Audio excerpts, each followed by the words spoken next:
Hello, ladies and gentlemen, and welcome back to, I don't know, it's after 9, it's Travis told you, it's like a little combo here, right? I'm Travis Snow, this is what I am, this is who I am, it's who I've always been. I don't know what the fuck I'm talking about. It is a Sunday afternoon, it is what is, at the time of this recording, it's Sunday, February 23rd.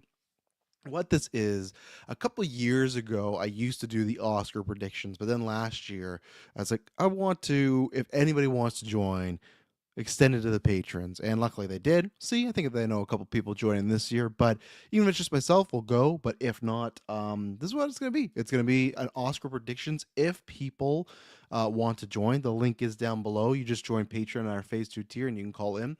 We're gonna be doing an Oscar pool. You could also, too, if you want, you can join our Discord, which is the link is not down below. It's on other podcasts. Look at the links there. If not, search Geek First. Hit me up after, and you can drop them there before the show starts. As far as the Oscar show, we're doing an Oscar pool, so it's gonna be like our NFL draft where all of us are gonna pick, best every category winners. Whoever wins, the next after 9, we'll have everyone watch a movie in between then and talk about it there.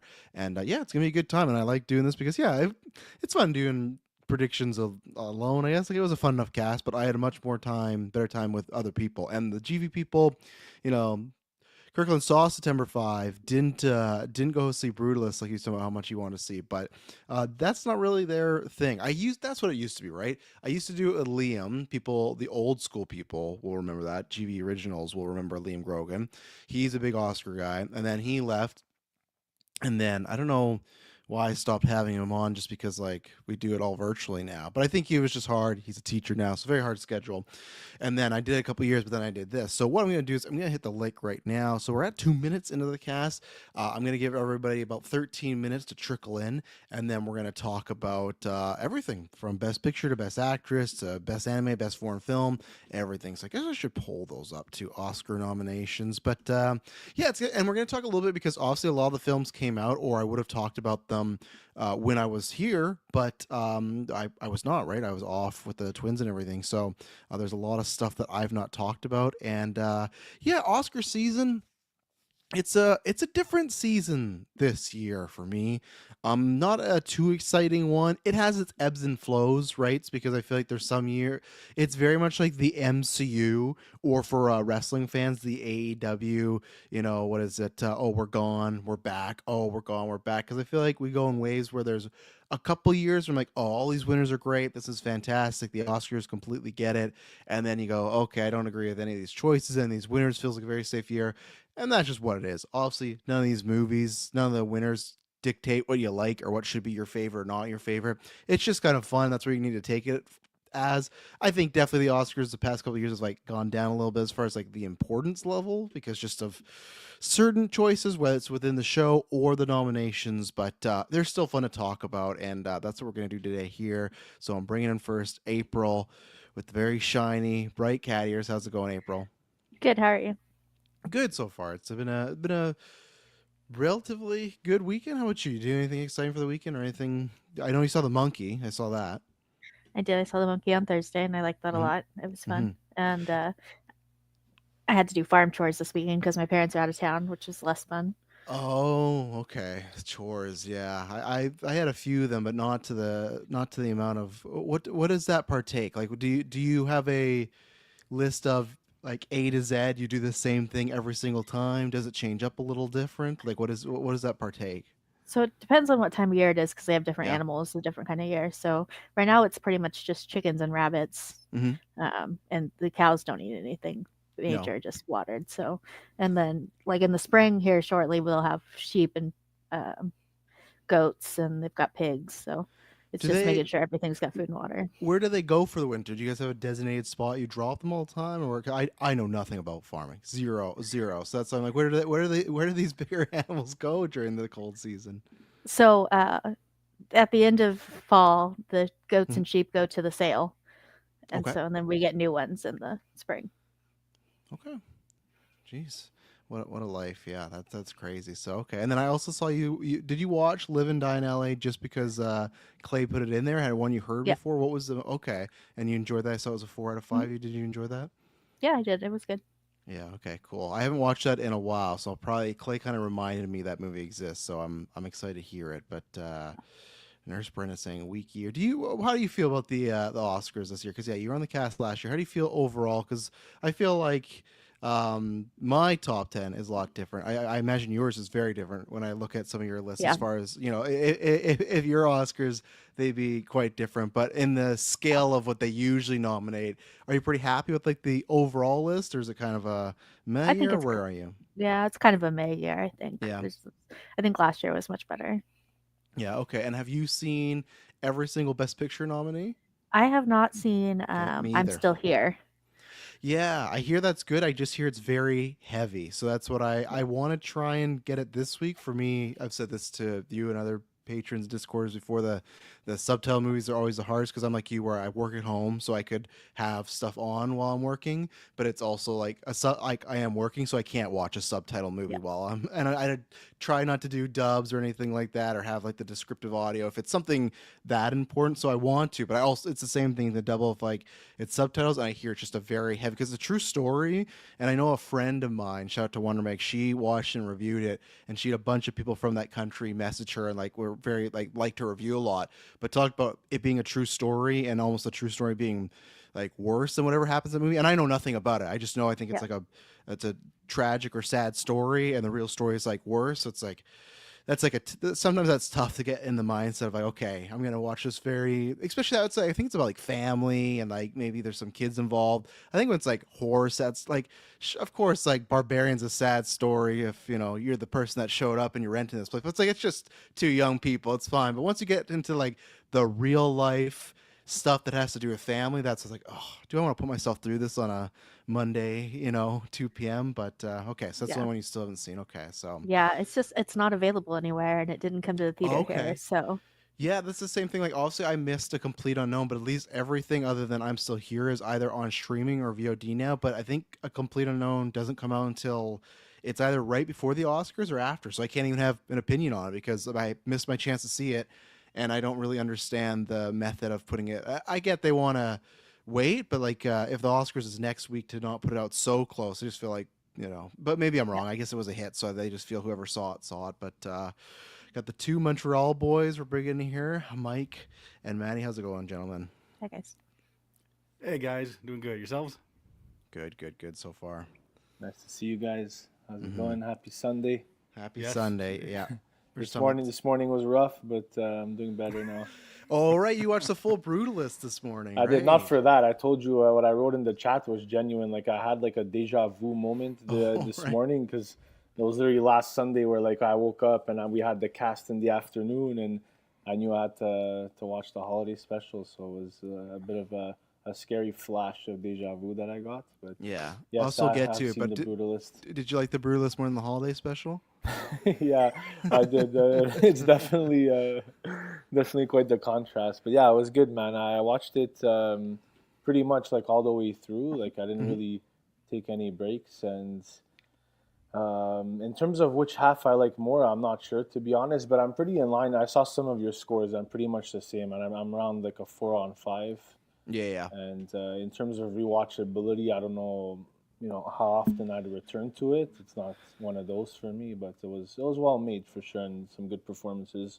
Yeah, I don't know if I'll ever rewatch it. Not in the sense of like it's not like we're talking about I'm Still Here, where it's so disturbing. Like there's some bad parts in it, but nothing that I'm like, okay, I've not seen this before. And yeah, I just that's kind of my year overall with the Oscars. Obviously, Mike, you got Wicked, so you got that. And I do got The Substance, but it's tough with like The Substance. I had already liked that before, so I'm always looking for like what's that Oscar movie? My example is The Holdovers last year that was nominated. I was like, I don't really know if I care about The Holdovers, and then I watched like, oh, I love this. I'm like, oh, I'm so happy the Oscars exist because I watched this movie I wouldn't have, and now I love it. But like all the movies that got nominated that I enjoy, like Dune and Wicked, or there's a Freudian slur right there, Dune and Substance.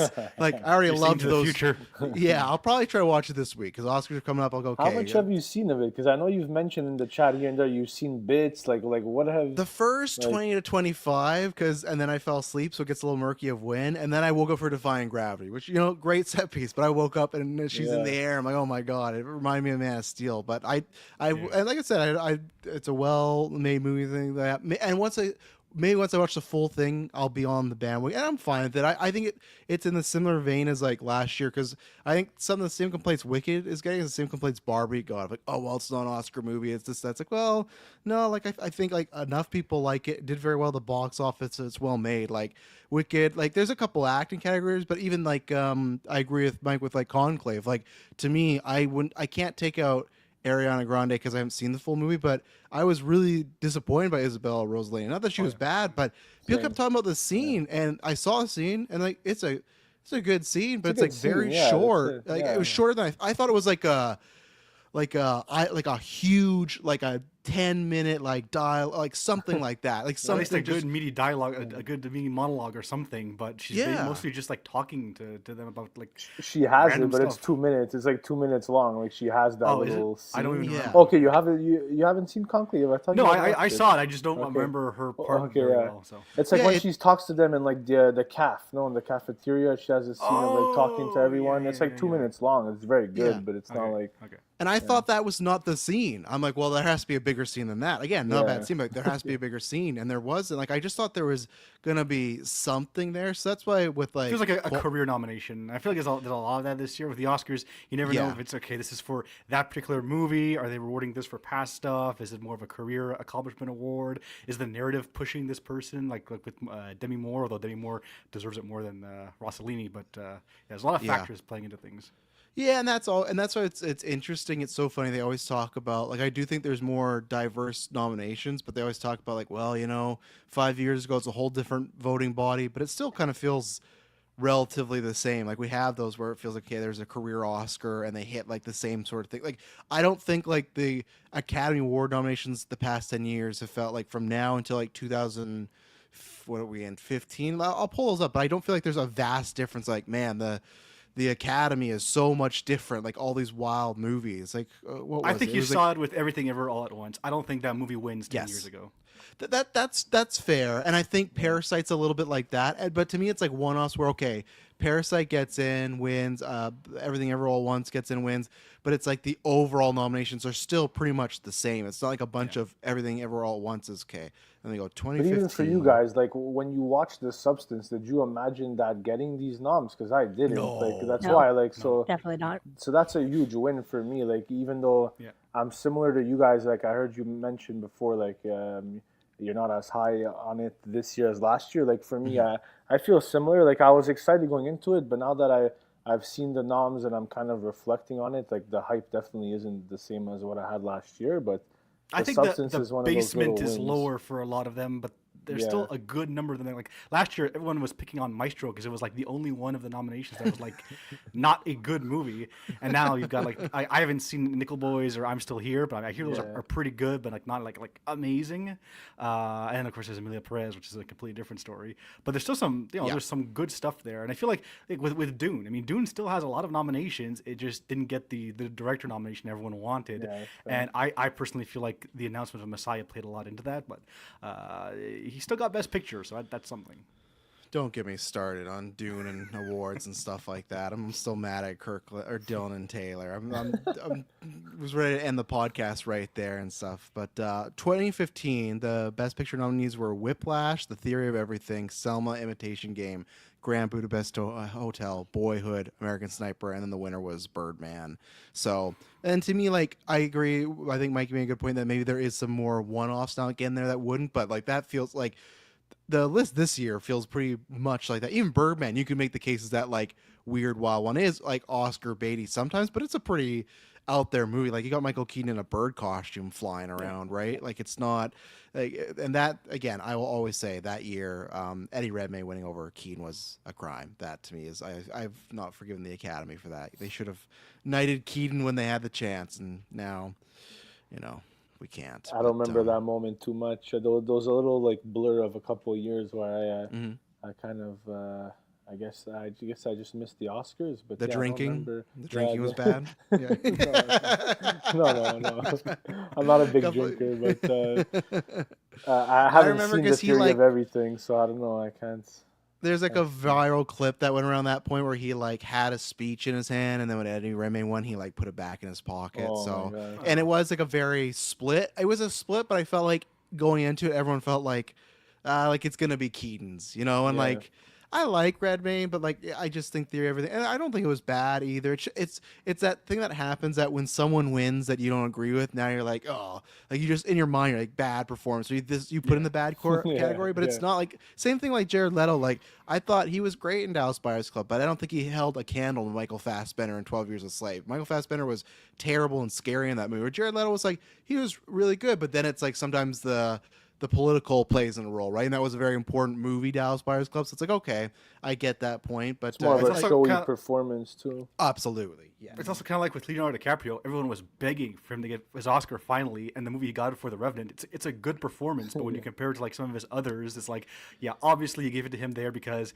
he was the best of the bunch, and you want to underline his career for that one. Yeah, when was? Because I'm just trying to see, and sometimes they also do that. I feel like when it's like a week or year, when there's like not many, Yeah. like you know what, just get, and that's when it was 2016, right? Yeah, The Revenant. It won for Best Picture too. Oh no, actor. Okay, Yeah. so I think he won yeah, Best Director too.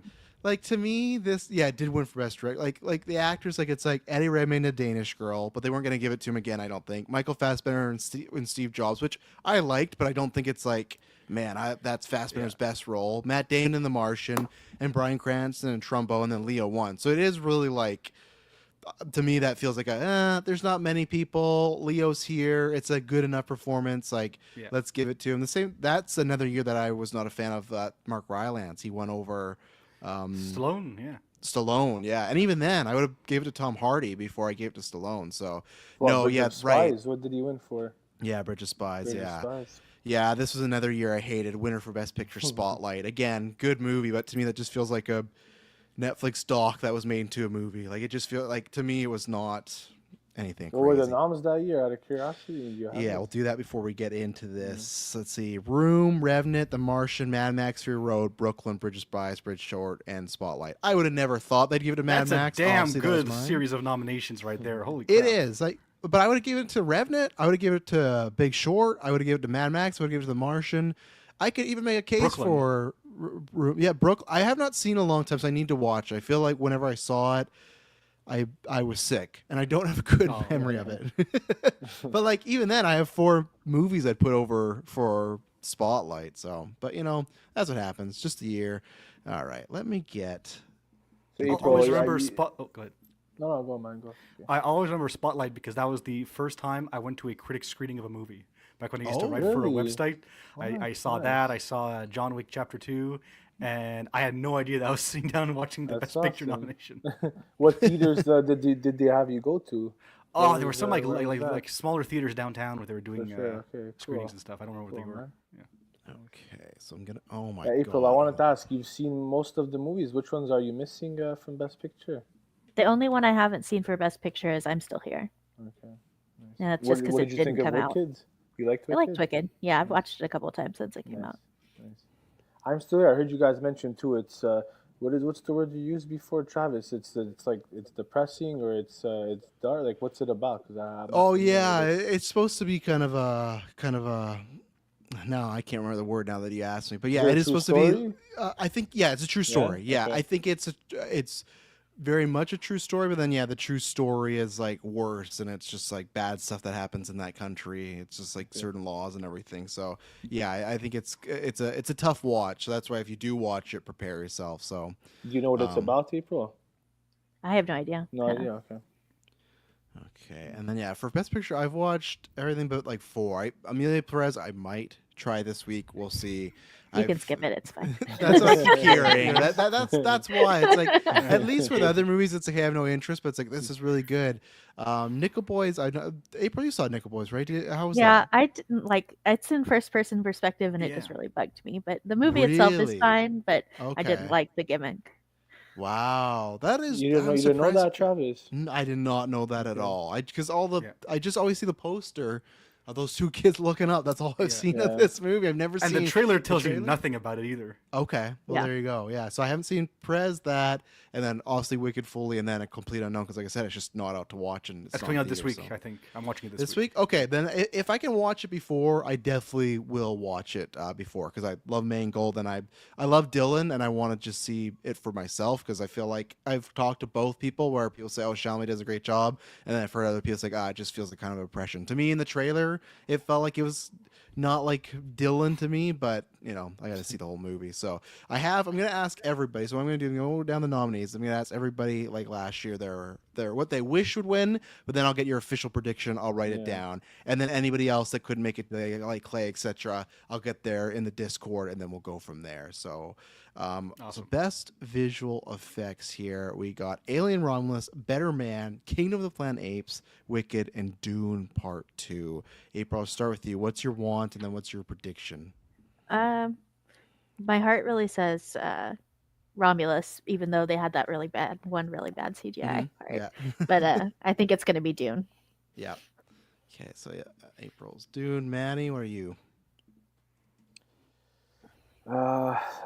My prediction, my official pick is going to be Dune as well. In terms of want, I'm not sure, to be honest. There's some good. I mean, I haven't seen Better Man, but based on the trailers, the effects look good. So some good choices there. Honestly, I'm a bit torn as to where I lean, but I mean, I'm happy if Dune wins. I'm totally happy with that too. So I'm gonna ride with Dune on this one. Okay, right with Dune. Mike? Yeah, a lot of good monkey CGI going on there.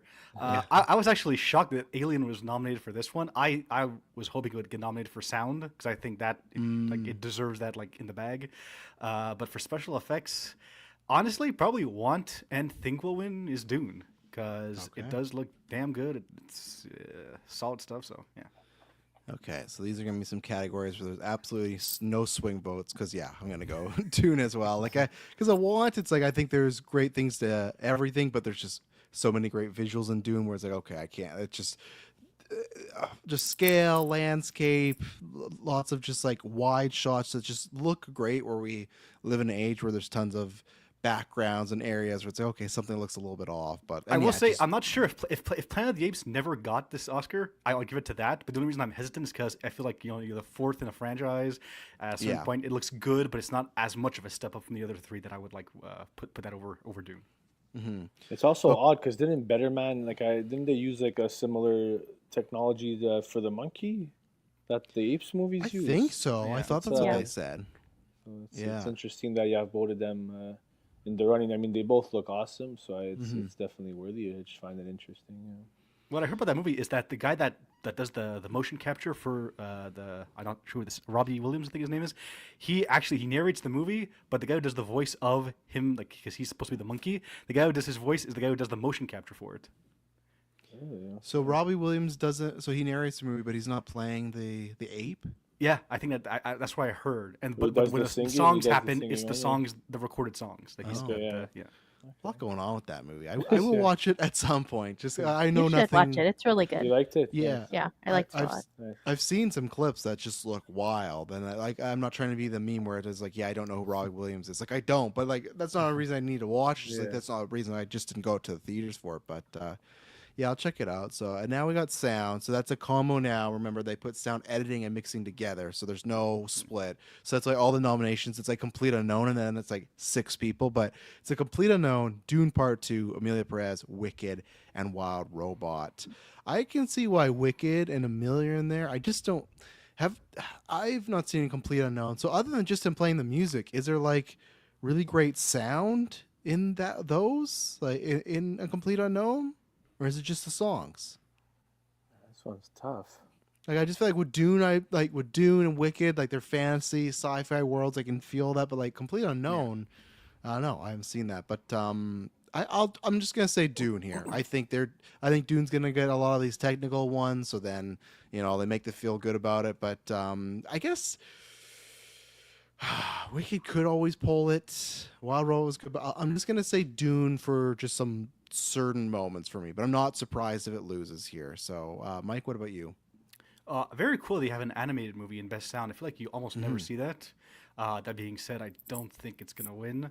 So yeah, want and will again Dune. I feel like these two categories are the ones that it has the highest chance of getting. So Yeah.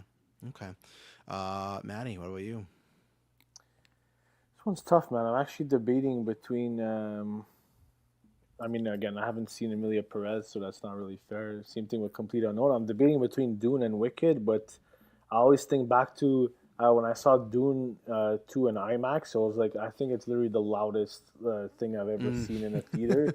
When I don't know what those things are called, when those big machines are just ripping through the sand. Like Yeah. it's the first time where I genuinely told myself like I feel like this is a bit too loud. Like usually I like the loudness in the theater, but maybe I'm just getting old. But for that reason alone, I think I have to go Dune 2. Okay. What about you, April? Or we I make also another- have Dune. Yep.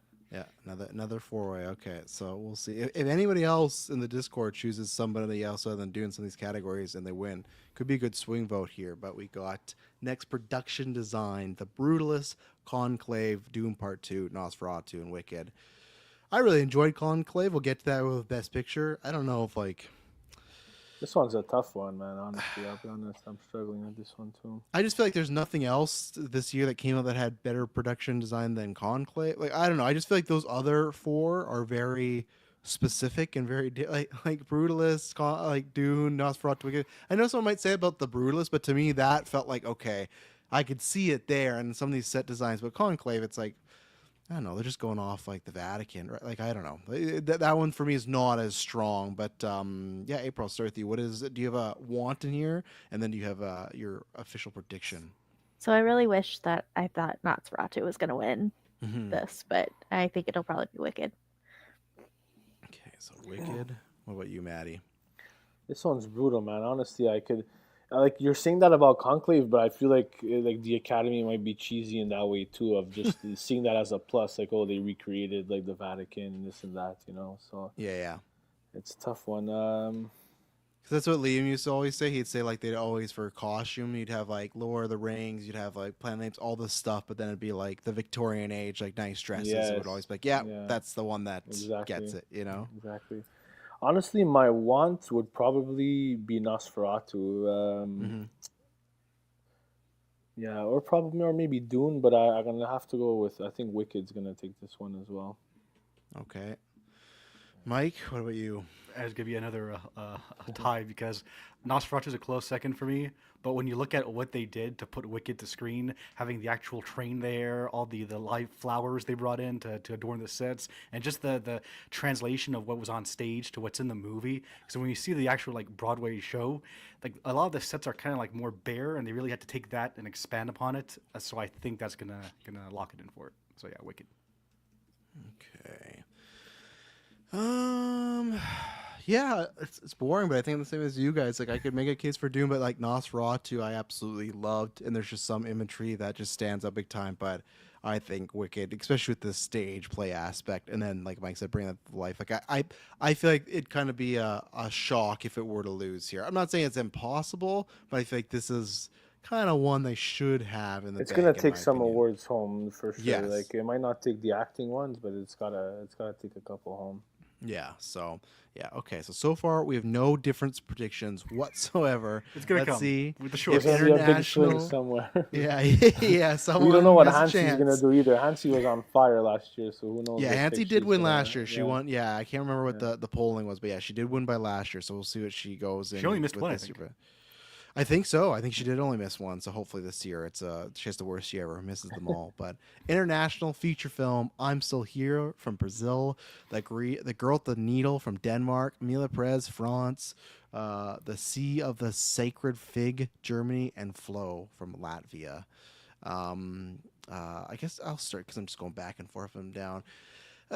This is tough because it's so all that stuff with Amelia Perez happened, right? And it's just a question of like how much, and the Oscar votes were after, and it's like how much does it impact it? But Well, it Amelia was Perez, after. It was after. Yeah, yeah, they it voted was after all the controversy Okay. stuff. So, like, but the problem is I've still seen Amelia Perez win. Like, I think like at the PGAs, it's still won for best like international film, and like the voting bodies are like that's why I was bummed out tonight because tonight is the SAG Awards, and that happens before this because I want to see who the actors voted for some of these categories. But so that's what I'll say. Yeah, if you're listening to this recording wise, we've not seen the SAG, but there's been the PGA, the DGA, and the WGA, and those are like the voting bodies. So I think I'm just gonna give it to Amelia Perez here. Maybe there is. I think there's a chance I'm Still Here could always sneak it in, and maybe some people go, oh, you know what? I'm just gonna give it over here. But I just feel like it'll still. it got 13 nominations for a reason, right? And I think some of the some of the controversy will hurt it, but I think they're still just gonna go with it here. So my official predict is Amelia Perez. I can't give a one because I've unfortunately not seen these. Even Flo, I want to get to try and see this week because I hear that's like the front runner for anime. It just seems to win everything. So I do want to check it out before the actual awards. But Mike, what about you? Okay, we're gonna have a difference here because I think the controversy is going to affect it. I think because okay. a lot of those past award ceremonies, the voting stopped before the controversy happened. I think it's gonna have an effect. I mean, plus just because I mean I haven't seen I'm Still Here, but it's got to be better. So I'm going with I'm Still Here. It's got to be better. It's got to be. All right. Okay, Maddie, what about you? You're muted, bud. Oh, you're muted. Thank you, guys. There you go. I'm gonna ride with my Montreal boy on this one and do I'm Still Here as well. Oh, okay. Yeah. Okay. What We'll about see you? how Amelia Perez swings if they give it some stuff or not. I think it's gonna get some stuff, just not this. Yeah. Fair enough. Okay, April, what about you? I'm refusing to vote for Amelia Perez for anything, so I'm also going with I'm Still Here. Although I really liked the girl with the needle. I wish it was doing better, but I think I'm gonna go with I'm Still What's that about? The girl with the needle. Here. It's about a woman who murdered a bunch of children. Oh, Jeez Louise. I was gonna make a smart. It's not a good time. I was gonna make a smart aleck comment about oh, the girl with the needle, but yeah, I guess there's more to that. But well, there you go. That unfortunately, you guys have put me in the position of wanting Amelia Perez to win here because it'd be a big swing vote for me. Yeah. But you know, you could be right. It could be, and then I do wonder. We'll talk about some acting later, but documentary short. This is always a fun one because lots of these we get to just kind of go in the dark and take a guess at. But it's Death by Numbers, I Am Ready, Incident, Instruments of a Beating Heart, and The Only Girl in the Orchestra. April, have you seen any of these? I have seen The Only Girl in the Orchestra. Okay, so is that where you're going, or are you going somewhere else? Okay. Nope, that's where I'm going. Only Girl. Okay. Maddie, what do you want to throw your pick on here? My God. I'm gonna go with give me Incident. Mark me down for Incident. Incident. Okay. Like that, yeah. Perfect. Mike. I'm also gonna go with The Only Girl in the Orchestra. Only Girl in the Orchestra. Okay. I'm gonna go with I Am Ready, Warden. That's where I'm gonna go. I looked at. I some saw stuff. that one too. Okay, Yeah. how was that? It was really sad. Oh, jeez. Damn, Louise. I like your pick now. You So know what what it's is- about? No. So it's following the guy on the who's on death row right before up to when he's executed. Oh, Oh, wow. man. Jeez Louise. What do you do? Killed a bunch of Murdered a kids. guy. No, just murdered one guy. Okay. Okay, there you go. Okay, well, I guess I was going to ask, like, how do you make that into a short? But yeah, I guess if it's the day of, there you go. So, documentary, feature film. You got Black Box Diaries, No Other Land, Porcelain War, soundtrack, Decupita, and then Sugarcane. So I guess I'm up here. Let me look at these posters. That's how I sometimes go off on on what I'm thinking here. If this affects your choice, you got one documentary that's about Ukraine and one documentary that's about Palestine in there. So I think I thought one was. I thought we had a. Not saying you can't have more, but I thought there was a Ukraine one last year. But there was. There was, yeah, okay. and it won. Okay. Which one is that? This Do year, we know? Yeah. I know No Other Land is the Palestine one. It's Okay.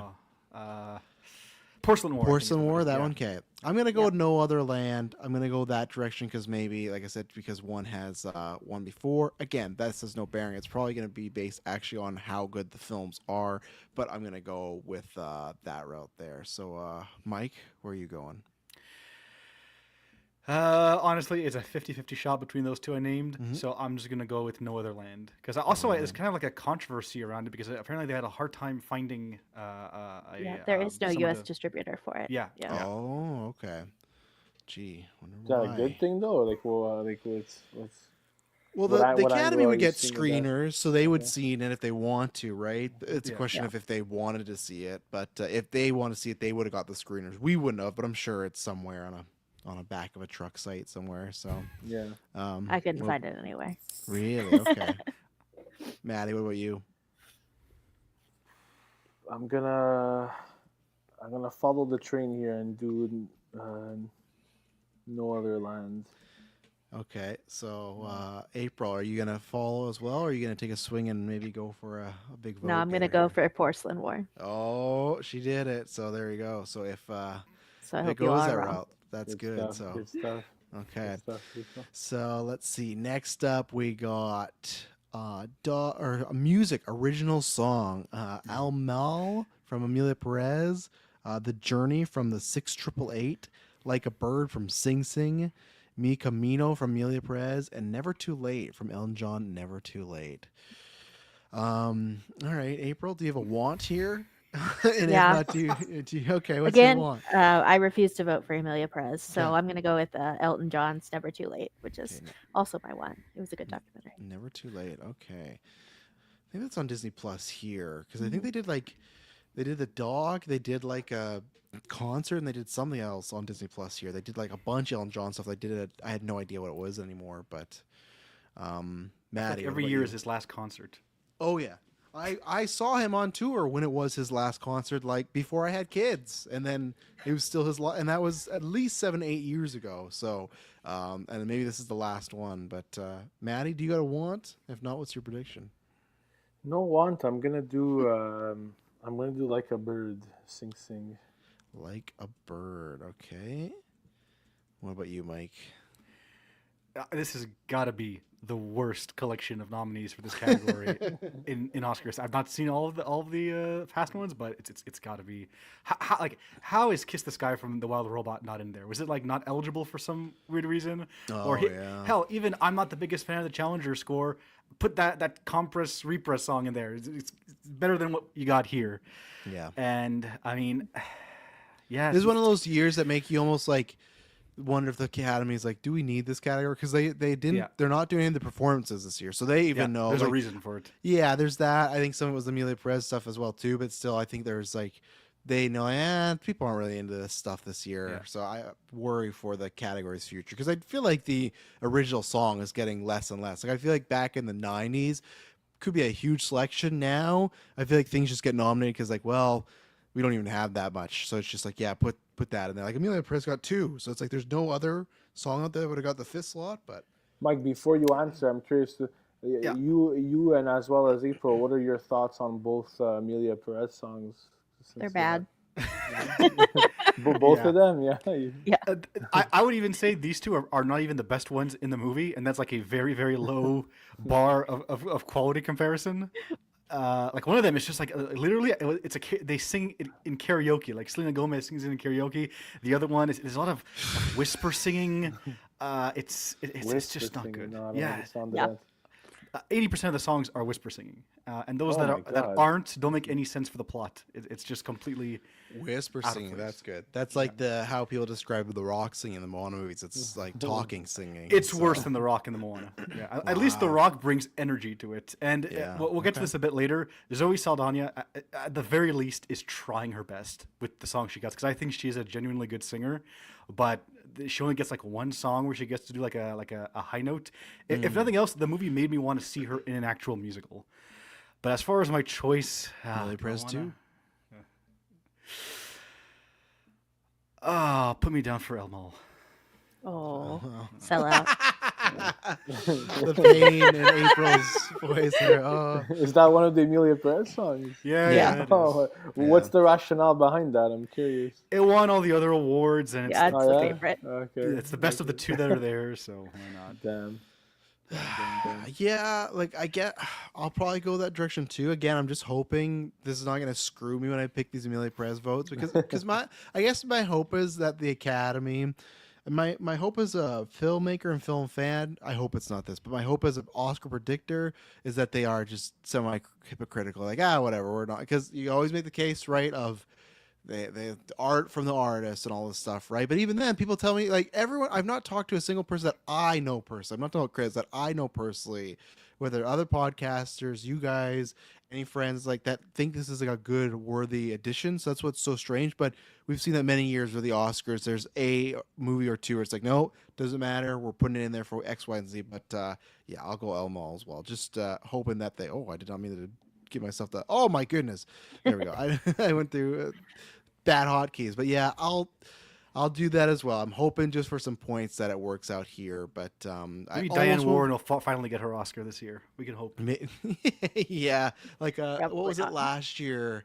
That one, and she was pissed. Oh, I can't remember what it was. Oh, it was I don't Barbie. remember any of those songs. I They just know didn't her Barbie name. win. It was Yeah. Barbie. It was Dua Lipa's Barbie song. It was "Dance the Night Away." I'm pretty sure, right? No, it was, Or no, Billie Eilish. Eilish. Right. Billie Yeah, right. Eilish. Yeah. Yeah, because it was that and the Ken song. But yeah, I remember her not being happy about it. But because what song is she this year? She's She's The the one from 6888 one, isn't it? Oh yeah, she ain't winning. So are Dan Warren. Like the only one I thought, like I heard some other talk was maybe like Ellen John. Your pick's not bad there either. Like a Bird. I felt like Sing Sing had a lot of hype to start, but it kind of went away. But that's another one I've still not seen. Too as bad well. because it's really good. Is that a Best Picture nominee? Apparently, 824 did a Should really be. bad job of marketing that. They really pushed behind the Brutalist, and they let Sing Sing like fall. Yeah. Yeah. And they off the should not wayside. have because it's And good. that's one of those it, movies like it should Strange. take Amelia Perez's spot. Yeah, that's one of those movies too. It's like Strange Darling, where I think it's technically like it was first doing festivals in like 2023. Like it's been around for a while, Sing Sing. But yeah, that's what I thought maybe you could do it, but I guess not. Best original score: The Brutalist, Conclave, Amelia Perez, Wicked, and The Wild Robot. Oh, and I'm up first. I don't like that. You got your heart pick. Come on. Yeah, I want to, but I just don't know. Like my want is Wild Robot. I legitimately like even in Golden Geeks. That was like I'll spoil my vote. That was where I voted in the categories. Like I love that Wild Robot score. I think it just hits on so many levels. But there's a lot here. Like Amelia Perez and Wicked. Obviously, anytime something's more musical, I feel like the voters lend that way. Conclave. I know I am with Clay a little bit where the score sometimes is a little like. It doesn't fit, but I like. Intrusive. Yeah, it is, but I like the score secluded though. Like by itself, I do like the score. The Brutalist score I really like. Like next to Wild Robot, Brutalist would be my pick. That's the thing I took the most away from it. But it's just like which one do I go with? I don't know for the music because I feel like. What's its name? Wicked is gonna have to win some stuff, right? And I don't know where else it's gonna do it. But I really like the Brutalist. I don't know. The Brutalist score was awesome, man. It was really good. Yeah, I'm torn between. I'm gonna go with the harp. I don't know. I got to make a pick here. I'm just gonna go with the Brutalist. I'm gonna say that they're gonna. I don't feel good about that pick at all, really. The second I say something, I'm like, oh, I could counter myself. Here's my thing: is maybe the Brutalist doesn't win a lot of other places because I do think it has shifted. We'll talk about Best Picture. I think it was the front runner, and it got that Oscar-itis where it was like A Star Is Born or La La Land, where it became the front runner too early, and then everyone's like, well, what else is out there? But I do think the Brutalist is going to win some stuff. But honestly, any of these I could see. Other than Conclave winning, but yeah, my heart pick would be Wild Robot. But I'm gonna make my official prediction: The Brutalist. Mike, where are you at? Does Wicked get some love here from you? Interesting fact from Conclave is the guy who did the score for that is the same guy who won it for All Quiet on the Western Front, and I felt that was a weird choice for winning that year. Oh yeah, okay. As far as Yeah. Wicked, I don't think it's gonna win, and honestly, I don't even really want it to win because it is just kind of like they're taking the actual songs from the Broadway show and just making like more of a musical riff on them to fit in the background, which is still good. It's just maybe for that reason it's a little bit bit of lower. a cheat too, Yeah. because it's previously worked. Yeah, okay, I get it. Yeah, kind of like a Dune Part 2 thing, except Wicked managed to make it in because it wasn't a movie. It was based on it as Yes. a play. Yeah. I didn't talk about the fact that I saw The Brutalist. I loved the score in The Brutalist, and Yeah. I Saw the actually Brutalist. I saw it Wow, the nice. first half 2 days ago, the last half Nice. yesterday. Honestly, it's probably my second favorite movie nominated for Best Picture behind Wicked. It's a movie I never plan on watching again, but the actual like epilogue, it moved me. I love the character stuff, the acting was great, and the score just made every like part of it just like really like sing. So I'm 100% want and will going with, I think it's Daniel Bloomberg, his name, for The Brutalist. Yeah. There we go. Maddie, what about you on the score? I'm on Brutalist as well. I loved it from when I saw the trailer. Honestly, it was one of the highlights for me. It got me hyped to see the movie. Just the score of the whole film was great, but just that main theme that you hear from the trailer it plays a couple times during the movie, and Should have played it more. It's awesome. Yeah, it's so good.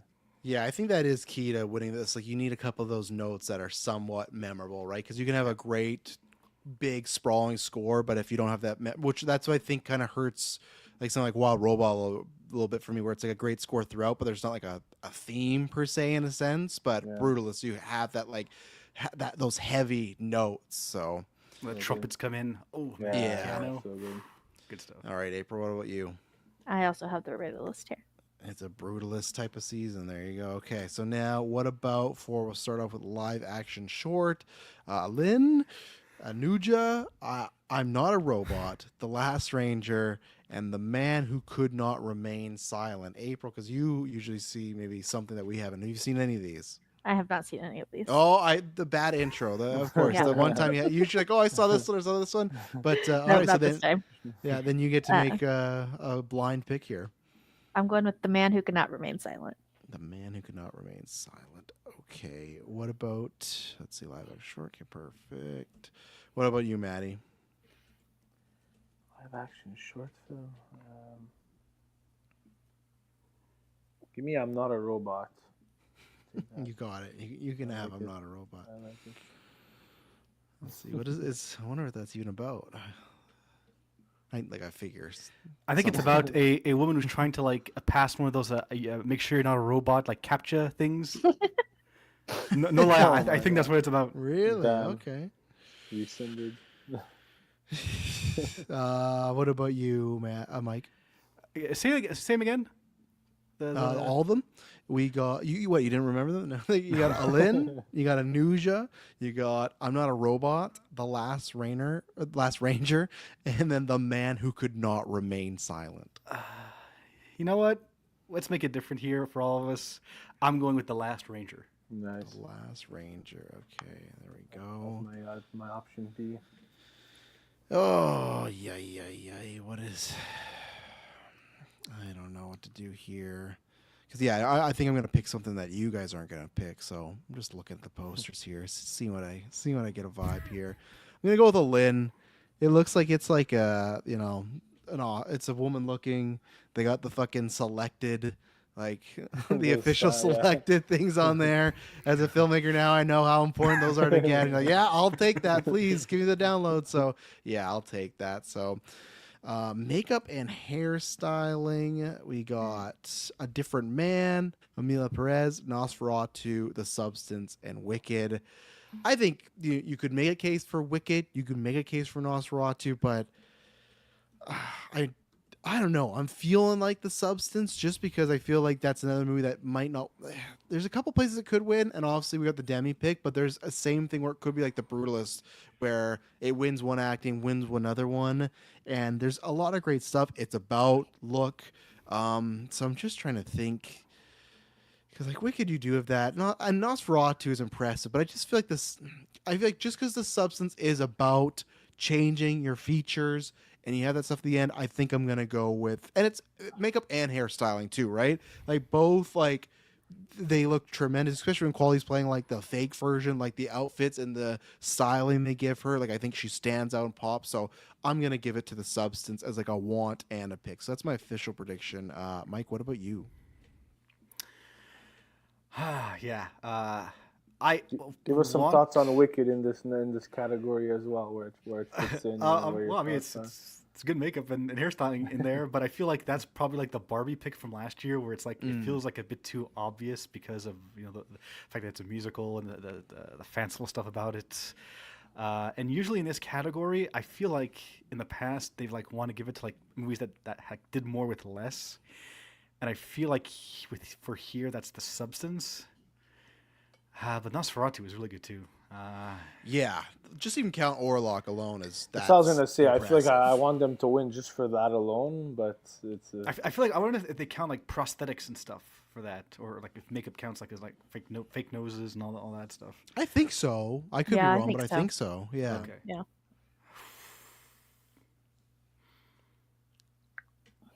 He's Yeah, on the you know what? ropes. I'm gonna be different again. I'll go Nosferatu.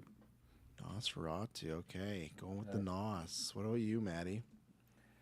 yeah. My want is like you mentioned Nosferatu just for Count Orlok alone. I feel like I mean they Oh got the yeah. nomination, so at least I'm glad they got that recognition. But uh, I mean the substance is totally worthy as well. Just that blob creation at the end alone is equally as great. So I'm gonna go the substance. What about you, April? I have much less faith in the Academy than you guys do because I love Nosferatu and The Substance, but I don't think either one of them is going to win. I think I'm going to Oh, go with Wicked.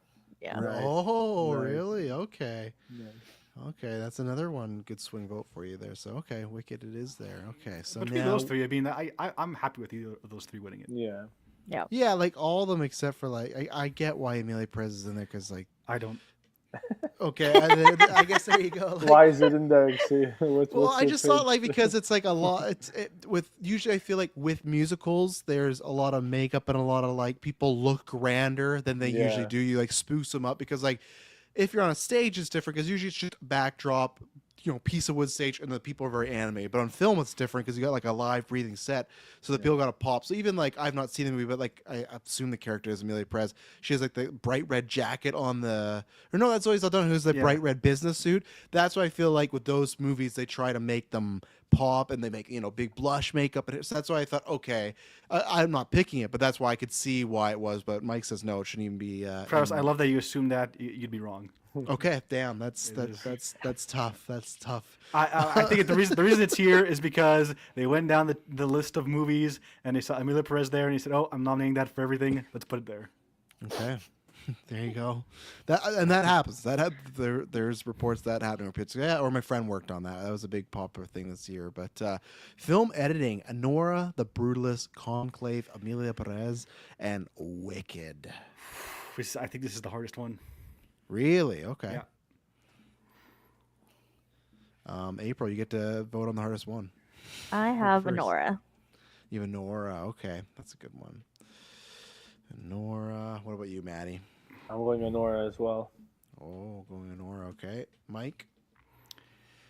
So I'm thinking last Mike, year have you they seen gave Honora? Oh yeah, you did watch yeah, it. I saw You've Honora. seen it, sorry, yeah. And I mean, I don't really feel like the editing of that movie stood out like that much. It pretty much takes place chronologically. There's a couple of montages, but if I'm being honest, the montages were my least favorite part of it. So that's why I have like a lesser feeling about it. But then I think of The Brutalist, and that reminded me a lot of the editing from Oppenheimer last year. You got a lot of different time periods are going through, not back and forth, but like you're jumping ahead a lot. You're interspersing the like archival footage throughout, and I really like the way they did that. So I'm gonna go with The Brutalist, though I agree probably Honora is what I heard is the favorite, but just because I preferred The Brutalist, I'm gonna go with that. Okay, yeah, this is tough for me because both, like, I'm on a different side, but both with Anora and Brutalist, I enjoy them, but I could take out, like, obviously, Brutalist very long, Yeah. but, like, there's still stuff I could take out. Even Anora, there's stuff in the second act where I just kind of, I always say, like, okay, I understand, I get what we're doing here, and it just kind of goes on. So that's I'm actually going to go with Conclave because I feel like, one, it's not going to win much else, so maybe this is something to give it. And for me, that movie is. Can't remember, was it somewhere over 2 hours, but it flew by for me. Yeah. Obviously we'll talk more in best picture, but for me it just flew by. I think it has a good pace where at least even with the like Anora, you have big set pieces like the house, the invasion, and then the looking on the streets, and then like Brutalist, there's still some moments, some change of locations where Conclave is, I don't know, 95% just at one location and just the characters talking in different rooms. I think to make that, flow really well and not feel boring that's to the editing. And I'm sure there's probably some dialogue scenes that maybe didn't work or were too long. So that's where I'm gonna go with Conclave. I just feel like, again, also I feel like it might not get it other places too, and I feel like it's a well edited movie, conversation, and I feel like what's his name, Ray Fiennes, he's talking with lots of characters, but you never feel lost. I feel like they do a good portion of, okay, go to Stanley Tucci, couple of conversations, then we're back to Stanley Tucci, couple conversations back. It's a very good pace, it's a good rhythm and stuff. So that's I where I'm do gonna want to go. bring up. I'm so like I saw. It's ironic because I saw your score and Clay's score for Conclave, Yeah. ahead of time, if I had to like put money down, I would have betted that it would have been the opposite. That you were maybe a You bit thought we'd get lower. Conclave a 2 out of 5 out of Maybe 5? not a two, but like I was happily surprised to see you like give it the rating you did because like I mean similar to me, I felt like you were in that same boat of like you heard all the hype it was getting, and it also it looks a bit Oscar baity, and it's not necessarily subject matter that gets you hyped. You know, I Yeah. had a similar like view of it, so I thought maybe you would have been not a two, I guess that's fair, but maybe a bit Yeah. more lukewarm on it. So I'm Now, glad that you enjoyed it to the extent that you did. other than like Amelia Perez, which if I watch, I'm sure. Usually, I feel like most Oscar movies when they're nominated, if I watch, I don't think I've ever failed them in like a long time. Like even Yeah. last year with Maestro, like I understood people's points, but I couldn't fail Maestro. Like I think I gave that Yeah. like a 3.5. Like I thought there's aspects well made and well acted. I think there's some stuff that wasn't, but usually Oscar fare, it's like it's at least the bare minimum of like, okay, you can get a pass here. So yeah, no, I like, but even then, same thing with Conclave. I did enjoy it more than I thought, but I also don't know if it's like, say, it's not like the Holdovers, where the Holdovers like, oh, every Christmas I'm gonna watch that. Like Sure, Conclave, yeah. I might watch again in the future, but I'm not Yeah. like, Yeah. oh, I gotta see Conclave again. No, You know, no, like me it didn't neither. do that. No. So, but no, I enjoyed it a lot more than I thought, and also because it could also just be casting wise. I love Fiennes. I love Lithgow. I love Tucci. Like, there's a lot of Playing great the people in Canadian there. Cardinal too. Lithgow. Yeah, so like to me, there's just like very good, and I love seeing Lithgow in that type of role. Yeah. But But they make it now, interesting too. There's yes, tension, you know. There's intrigue and stuff. So yeah, and to me, I think that's a good because I think that's a tough conversation people don't have about Yeah. like the idea of religion versus church versus state, like all this. Like Yeah. it's a very tough situation, but.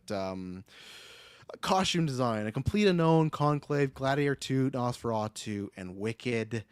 Gladiator 2 finally getting Yeah, spot in Gladiator there. 2. I would personally like it to be Nosferatu, but I think Wicked's going to get it here. I feel like, again, there's maybe some places that won't win, but I just feel like it's a very flashy, very showy. Everyone's dressed to the nines. It's great. It's not a bunch of CGI extras. So and like I said, I don't think it's a bad win if that were to happen. I think it's well deserved. So I'm gonna go with Wicked. And even then, I guess if I want Nosferatu, the same thing. I guess it is just more like Victorian age sort of Yes, outfit. So it is like exactly. I think it's just Yeah. maybe that's more me going to how it's shot again. But the rest of these like to me, I don't think that like Gladiator 2, like Conclave Complete. No, like Conclave looks great, but they got like the fucking blueprint of how to do that. Like I feel like that's like an easy one. Like you have hundreds of years. Like and don't, like I just feel like they could literally go to Vatican and be like, hey, could we have 25 of your robes? And like here it is, you know. And like a complete unknown. Like from what I've seen, like it looks like it's the Times, but it didn't look like it was a standout to me. So to me, this is like if Wicked were to lose, I would be shocked. You know, other than maybe Nosferatu, but even then I would be shocked. So I'm gonna go with Wicked. What about you, Mike? Yeah, I mean, I thought Barbie had it in the bag last year, and that I think it went to Poor Things. That's So, true. Yeah. yeah. Oh, I did. Two- Yeah. two- Yeah. Poor Things. Yeah. Two kind of ostentatious like outfits in those movies, and yeah, I don't understand why A Complete Unknown is there. I feel like that's like the last year the Killers of the Flower Moon pick, where it's like, well, it takes place Yeah. in the past and it looks good for the period, so let's just nominate Yeah. it. But no, Want and Will definitely Wicked. The costume for Galinda, the cape billowing at the end for Elphaba, just phenomenal stuff. Put me down for that. Maddie, what about you?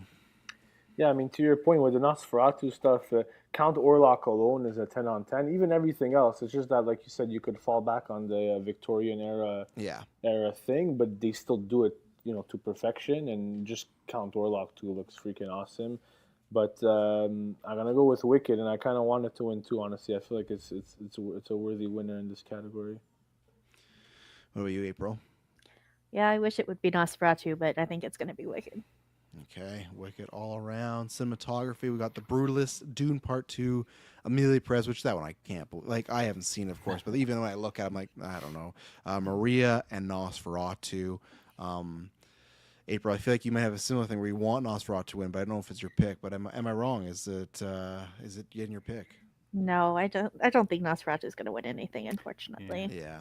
But I'm glad it's in there. At least it got on the regardless, board. so, Yeah. I didn't expect it to get in at all, so Yeah. I'm glad it's there. But I went with The Brutalist. Okay. Maddie, what about you? Yeah, I'm in the same train, Brutalist. Mike, what about you? I'm so happy Nosferatu got in there. I think it is by far the best of those. Best cinematography of the year. It's just absolutely So phenomenal. good. So good. I am a bit. Dune is nominated, right? Yeah, it is. Yeah. Okay, so I'm a little conflicted because they have been showing Craig Fraser more love lately, but is that enough to get him over the line on this one? Because it wasn't for the Batman. So Yeah, it's true. I'm gonna go with the Brutalist Stampy. That was a boring choice.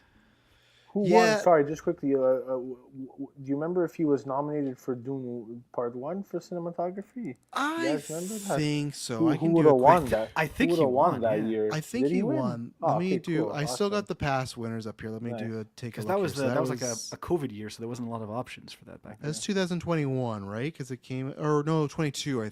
Was it 22. 20 or 21. For 2021, but the 21, Oscars yeah. played in 22. Okay, so yeah, it was the Oscar nominations for 2022, right? Okay, so let's see. Let's see here. Cinematography. Where are you? Was he nominated for Batman? So he did was win. in Yeah, he Batman, won. right? Oh, he won. And then it was the other categories were West Side Story, or nominees West Side Story, Tragedy of Macbeth, Power of the Dog, Nightmare Alley, and Dune. That's another one where I feel like they weren't going to give it to anybody. Like, Yeah. I didn't see any of those like winning that in my opinion. Like maybe West Side Story, but the other ones I don't see. I see, because he already won and it's a sequel, that's probably a guarantee he won't win this time around, I think. Yeah, and to me that's like yeah, because Mike, you picked the Brutalist as well, right? Yeah, and for me it's just like the shot of the year that's everywhere is the post. Well, I guess there's many posters, dude, I but love it, is man. the Empire I State love it, Yeah. or the Statue Statue of of Liberty, and Liberty. it's flipped. Right? Such a It's great like- opening. Yes, best, like- best opening for a movie of the year. Yeah, and I think there's other great stuff with scale. I think there's other great stuff with imagery. I think there's stuff of, I know it sounds dumb, but when Adrian Brody is outside, when he gets that place on the property and he's like drinking from that fountain, even just the outside area, I'm like, oh, this is shot well. Like the colors pop, like just everything about her. Sometimes we see things like, look at Captain America: Brave New World. They're shooting outside, and you're like, why does it look like It that? And looks it's so like, fake. Yeah. yeah, like, or it's a sound stage. It's still like, why does it look like it doesn't look real, you know? Yeah. Where Brutalist, it's like, even outside, it's like, oh, this looks fantastic. So yeah, And I'm every going with scene Brutalist. feels like it's in movement. I love the Yes. it's becoming a bit of a cliche, the long takes, but there were some legitimately great long takes, especially at the end. I don't want to spoil it, but like the confrontation at the dinner, that was a great Oh long yeah, take. Yeah, oh that yeah, was that's a good, good yeah. one. Yeah, Yeah. If, like all I'll just say is like going up the stairwell to me was like I was like, Yeah. oh man, that Yeah. like because even then it's like it's not a bad thing. You can see like some of it's someone with a camera, but it like adds to the situation that's going on. The So intensity. Even yeah, you so- mentioned the poster, even the other poster, the shot of Oh, Brody, yeah, I love with that the shot, sparks. man. Yeah, it's so nice. Even the typeface. I know that's not cinematography, but the typeface for the credits and everything, Yeah. the way it looks like blueprints and stuff, I love Yeah. that. Yeah, that's cool stuff. So let's see. Okay, so animated short film, Beautiful Men in the Shadow of the Cypress, Magic Candies, Wander to Wonder. Say that 5 times fast, and yuck with an exclamation mark. That sounds like a club Stefan would have talked about it on the SNL skits. But I have nothing here, so I'm gonna go with a Beautiful Men. Again, look at the poster, looking nice. Nice and a little depressing there, and I think they love that. So, but I've not seen any of these. The shorts I always get pegged on. So, Mike, what about you? I'm gonna go with Wander to Wonder because I heard the plot for it and it sounds like weird as hell, and I kind of like it. So it's like about, if I got it correctly, it's like about claymation characters, like a kid show that come to life or something. Really? Okay. Yeah. So That's up my alley. So I got to check that out because I love claymation. So, okay, put me on that. I'm gonna put that in the watch list there. Maddie, what about you? I'm riding with my Montreal boy on this one. Wander to Wander. Wander to Wonder. All right, April, what about you? I also have Wonder to Wonder. Oh, okay. So I'm alone. I should have listened, but who Should have gone knows? last. Maybe yeah, I should have gone Should've last. gone last. Maybe this is my surprise vote though. This is Yeah. how Could be. I pull ahead. So It's the Wild West here. okay. So we got where's the animated film here? Okay, so animated film, Flow, Inside Out 2, Memoir of a Snail, Wallace and Gromit, Vengeance Most Foul, and A Wild Robot. The Wallace Gromit thing is a bug because like it's so weird where it's like in the UK it came out, but it come out here to that. So it's just like I have it on my letterbox. I'm classifying it as a year movie. Like I know it was in the UK earlier, but so if people ask my letterbox right now, Wallace and Gromit is this year. But Why? When was it released? It was December. Or? it was the UK, I think it was December, but Okay. like North America, not till this year. But it's Yeah, already that's nominated for fine. Oscars. Like, Yeah. and it's a weird thing. Like, I don't know how it got nominated for Oscars because I don't even think it was, other than I guess some festivals. I don't think it was even out in the UK when the Oscar noms were released. But I don't know. So, but what about you, April? What's your want? What's your prediction? So I think it'll probably go to the Wild Robot, but I'm gonna go with my heart and go with Flow. Oh, really? Okay. Okay. What about you, Maddie? I'm going with Flow as well. Believe it or not. Mm-hmm. Okay, Mark me Mike. down. Going with my heart would mean going with Inside Out 2 because Mhm. I made it known that I really love that one. I think it's one of the better Pixar sequels. But that being said, it has almost no chance of winning. I'm gonna go with the Wild Robot because I feel like, with the exception of last year where they gave it to Miyazaki because they wanted to like underline his career again, they Yeah. usually tend to be a little more safe about their animated picks and go with the more wider release things. So I'm gonna go with the Wild Robot. I do plan on watching Wallace and Gromit eventually and Flow. I also hear good things about the snail one, but Yeah, Mhm. I cried like a baby at Memoir of a Snail. okay. I hear it's depressing. Yeah, Like it's a very it adult is. animated It is. Okay. Yeah. So yeah, Wild Robot. Yeah, I saw it last week and it convinced me. It's a damn good stuff. It's a good movie. Yeah, They're all yeah, good. It's a yeah, good year for animated films. yeah, I need to see Flow, so I can't say like, oh, these deserve it over that. But just from what I've seen, yeah, Wild Robot is my heart pick. But I just, it's tough because like I think you're right, Maddie. As far Mike, you goddamn M Montreal boys. I shouldn't have. Even the way I did the things, I should have went Maddie Abraham because I'm looking at just Mac. It's Mike. Yeah, I should. I don't know why I didn't split you two up, but so I think Mike's right. I just like Flo has won so much. Like I've had a struggle with this one because it's won a lot of other places, but yeah, where does it come down to? I'm not sure. So I'm gonna go with Flow just because I feel like it's won a lot of other places, and I feel like maybe the animation, maybe it's a shift, and maybe there's some people that feel like Wild Robot is very well, but like even like, like when Dylan talked about, I think there's some people that appreciate it, but they don't like weren't blown away by it. Where me, I was, where I could see a lot of people like, oh yeah, Wild Robot's really good, but Flow is different for X, Y, and Z. So I'm Yeah. pulling for Wild Robot, It's but definitely close. It's like a Boy in the Heron Spider-Verse situation from last year where it's like 45-55, could go either way. I Yeah. just think this time, because Flow does not have like a lot of names around it, I think it's gonna go to Wild Robot. yeah, I and just think since it got international feature and animated, that it might have a shot at it. Oh true, yeah, too. that's true. Yeah, I didn't think Yeah. about that. and at least with last year that Spider Verse versus the Boy and the Heron, that did have like what you said, Mike, where it was like, okay, he might be retired, we're gonna honor him. Where this doesn't have that, so that's where it makes it a bit more harder. But speaking of another hard category that I get to go first, written original screenplay: Nora, The Brutalist, A Real Pain, September 5, and The Substance. For me, I think this is a two-horse race, and I'm very conflicted between Nora and The Substance. Again, I personally would go The Substance. I loved Nora, but half for me, I just did not find as funny as other people. So it's just like, for me, that's why I wouldn't give it there. But that is right up the alley of what best original screenplay is for the Oscars to me. It's usually a smaller film that has very snappy dialogue, that is less about set pieces, more about character moments. That is Nora to a T. Yeah. But it's also like I'm playing the game of I could see, because I don't care. We're gonna get to it later. I think Nora is the front runner for best picture. So it's that thing of like, do they? Is it? You never know with the Oscars. Some years it's like it's a sweep and one thing wins everything, or it's like let's go there, let's go there, and obviously they don't get together and vote, but it's just like a vibe that happens, right? And that same thing of like I could see Anora winning Best Picture, but the Substance winning screenplay, it won the whatever it's called, the Palme de Mons, or whatever. Like I can't remember at Cannes, it won the screenplay Palme award. d'Or. So, Palme d'Or. yeah. So it's like that's obviously like something I should know, but I don't know. I'm not gonna remember. There's too many award shows nowadays and stuff like sure. that. I just know it won. Like, hey, this is something you want to win, right? And it won that. So I'm gonna. Oh God.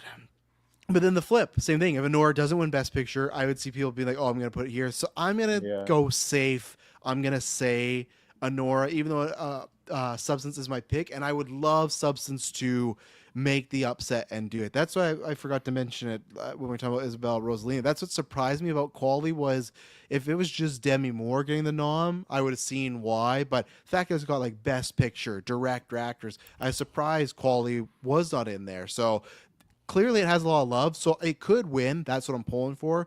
But I'm gonna go with Anora just because I think a lot of people win Anora, and there might be people that think the same way of like, oh, if it doesn't win Best Picture, at least it could get screenplay. So I'm gonna go with Anora, but I don't feel good about it. So, what about you, Mike, for your official prediction and want?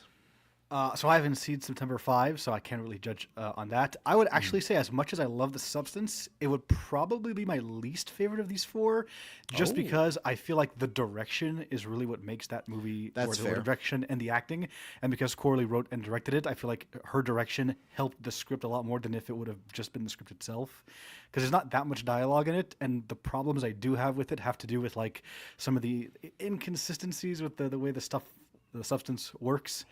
My favorite is The Brutalist, because I feel like the dialogue is what makes that movie. It's a 3-hour movie that's essentially just people talking, especially with Guy Pearce's performance. There's a lot of good, phrases and quotes from him. The way it feels like they're talking like a old style. But Anora, because the way I watched Anora, it really felt like there was these actors improvising a lot of the time more than it was like I actually agree. like Yeah, scripted especially thing. that one guy's like it's a Sean Baker classic where he gets a person that's not an actor, and I feel like those people have to be doing some improv, you know. And A Real Pain would probably be my second favorite because, again, a very script-focused movie, some good dialogue there, good character work. But I'm going to have to play it safe and say I feel like Anora is probably going to win it. It's very close between that and The Brutalist, but I think Anora has the juice for it, so put me down for Anora. Okay, Maddie, what about you? Yeah, shout out to Kirkland for September 5. It's officially Oscar nominated September 5. So shout out to Kirkland. We don't got a Brutalist review on the feed, but we do got a September 5 review, which I know September 5. I thought he was just an idiot not saying September 5th. I'm like, why is he not calling it September 5th? Like, even though I do not wait, like saying September 5 sounds like it hurts my mouth to say September 5. Like, imagine if it's just like it's February 23 today. Like, it's just like it just doesn't feel right. But yeah, there's a September 5 review. But Maddie, what you going with? Yeah, shout out Kirkland. I'm gonna go with Anora as well. It's gonna be my pick. Some really good scripts. Mike touched on it. Like movies like A Real Pain. Even the Substance. There's more to it. There's the makeup. There's the performances. But like A Real Pain and The Brutalist. It's the script is huge, man. It carries them. So. And some people might think this isn't worth a nomination, but I do think part of the reason why Substance got nominated is just because like the pitch of what it is. Like I think it's just like when the Wild movies work of like it's like an elevator pitch, and then like the screenplay is what it is, but it's because like the idea is so good. It's like well, that's what's carrying it to screenplay. Is like I agree with Mike. There's tons of the directing that's doing the heavy lifting, but I think that's why it's in here is because it's just like that idea is great and you made it work, so we'll put it. You get that nomination. So from when we saw that first trailer hit us, man, I think we all reacted to it. The Substance trailer looked like something, All right, April, are you going somewhere different, or are you joining the club? No, here? I'm gonna join the club. I'm going with Anora. Yeah, gonna go with Anora. So okay, so now we go on the other side for adapted. That is a complete unknown. Amelia Perez, Nickel Boys, Sing Street, and Conclave. Sing. Or what did I something different? Sing Street. That's a couple of years ago. Drive like you stole it. Sing. So April, you are first on your predictions and your wants. Yeah, All the I good think this jazz. is where Conclave gets some love. Mm-hmm. Okay, Conclave, Maddie. Yeah, I'm Conclave as well. All right, Mike. Yeah, I think second only to Best Supporting Actor. This is a case where I feel like this writer is going there knowing he's leaving with his Oscar. I mean, that movie is Conclave is basically just like it relies on the dialogue. The dialogue is what really Yes. pushes things forward. It makes things engaging. It makes the politics of the papacy seem like a thrilling political thriller. So yeah, definitely Conclave, deserved, and getting it. Yeah, I almost want to. I'm not gonna stand by my editing pick, but I kind of forgot it was adapted in here, so I would have because I think this is where it will get some love, and because I don't know, like Amelia Perez, haven't heard much. I just feel like I've not heard much juice for these other ones. Like I feel like sometimes adaptive is like just really big, and there's tons of heavy hitters. With this, I just don't feel like there's anybody else. And like you just said, Mike, is a very dialogue heavy movie. That's where they're gonna go, kind of similar to Nora, so I'll go with that one. I don't have a want. It's like I haven't seen a couple of these, so my just prediction is Conclave. So best actress in a supporting role: Monica Barbaro in Complete Unknown, Ariana Grande in Wicked, Felicity Jones in The Brutalist, Isabel Rossellini in Conclave, and Zoe Saldana, Amelia Perez. I might. That's why I wish the SAG actors were tonight, because in the other places she's still been winning awards, but with the SAG tonight, I think like if she wins it here, it's locked. But I also don't know when the SAG, like you brought up earlier, Mike. I don't know when the SAG acting ended, and that could have been earlier, right? Because the week before. So I think it was after the BAFTAs, the SAGs, and the Oscars. I think were the only ones that voting ended after the Amelia Perez stuff came out. Okay, and that's where again I'm not going to say like with the controversy, I'm not going to say like, it should affect her. I'm just saying we've seen that in past where that happens, right? Where they're like, I don't want to give this film anything, right? But Zoe Saldana is a great actress. I've not seen that like even the like I gotta see which ones I have seen here. I haven't seen Complete Unknown. Grande, I'm fine with because I think she was the thing going into that movie that everybody was worried about to me. That was always the like, can she act? Can she do it? And even from what I saw, I was like, okay, no, she can do it. So like, It was obviously, great, man. That was yeah, a full performance. Like, yeah. Yeah. Felicity Jones, I thought was also great as well. She had a really great like under note performance. I feel like in a different year she could maybe win, but that's not gonna happen this year. Yeah, Isabel Rossellini to me is the one that stands like not bad, but it's just like it's like the Leo thing we talk about. If there was a year where I couldn't name another person, I'd say okay, fine. But like with Cauley, I could name her, right? Like I don't know. Like I know it's maybe a hot take, but even the person that played like their niece in The Brutalist, like I feel like I had more of a stronger performance of her, and she had no dialogue till like Yeah. the last hour of that movie. Like I Yeah. felt like I got more from her than Isabel Rossellini. Like just stuff like with the what's that guy's name? Who's the son of Guy Pearce? Harry. Joe Alwyn. Or Joe, something like that. yeah, yeah. He and I thought obviously he's not knowing. I thought he did a great job. Like him and Guy Pearce felt like father and son, like the way they talk, like but yeah. their little dynamic and how with her eyes you could tell what was going on. So like there's multiple actresses. No I heard a lot of disrespect buzz her. about Jamie Lee Curtis for the last Showgirl. I thought she was going to get it because she's getting a lot of attention towards the end and a couple of other. That's one where I heard buzz for her. I heard buzz for Batista in supporting. I heard buzz for Pamela, and it just like whatever. And it didn't happened. get anything. That's No, too bad. Yeah, and Sofia Coppola's like directed multiple Oscar-nominated movies, so it's not like it's a newbie we're not gonna check out. I don't know, like it sounds mean, but for some reason I bet that people just saw Pamela on the poster and just like wrote off. In my opinion, like they just saw like or maybe it's not that good. I don't know. I'm interested. It's on VOD, so I'm hoping to see it this week. But yeah, so like I don't know, Have but you I'm seen gonna. that, April? Sorry. Yeah, I you saw it in the theaters when it came out here. Yeah, liked it's it? really good. Yeah. Okay. Sorry. Yeah, I want to watch it. No, it's okay. No, I'm excited to see it. So yeah, I'll just go with Zoe. I just think if there was with Grande, they could, but I think there could always be that. Oh well, there's a part 2 thing out, right? You can and that might not work out. It didn't work out for me with fucking Dune Part 2.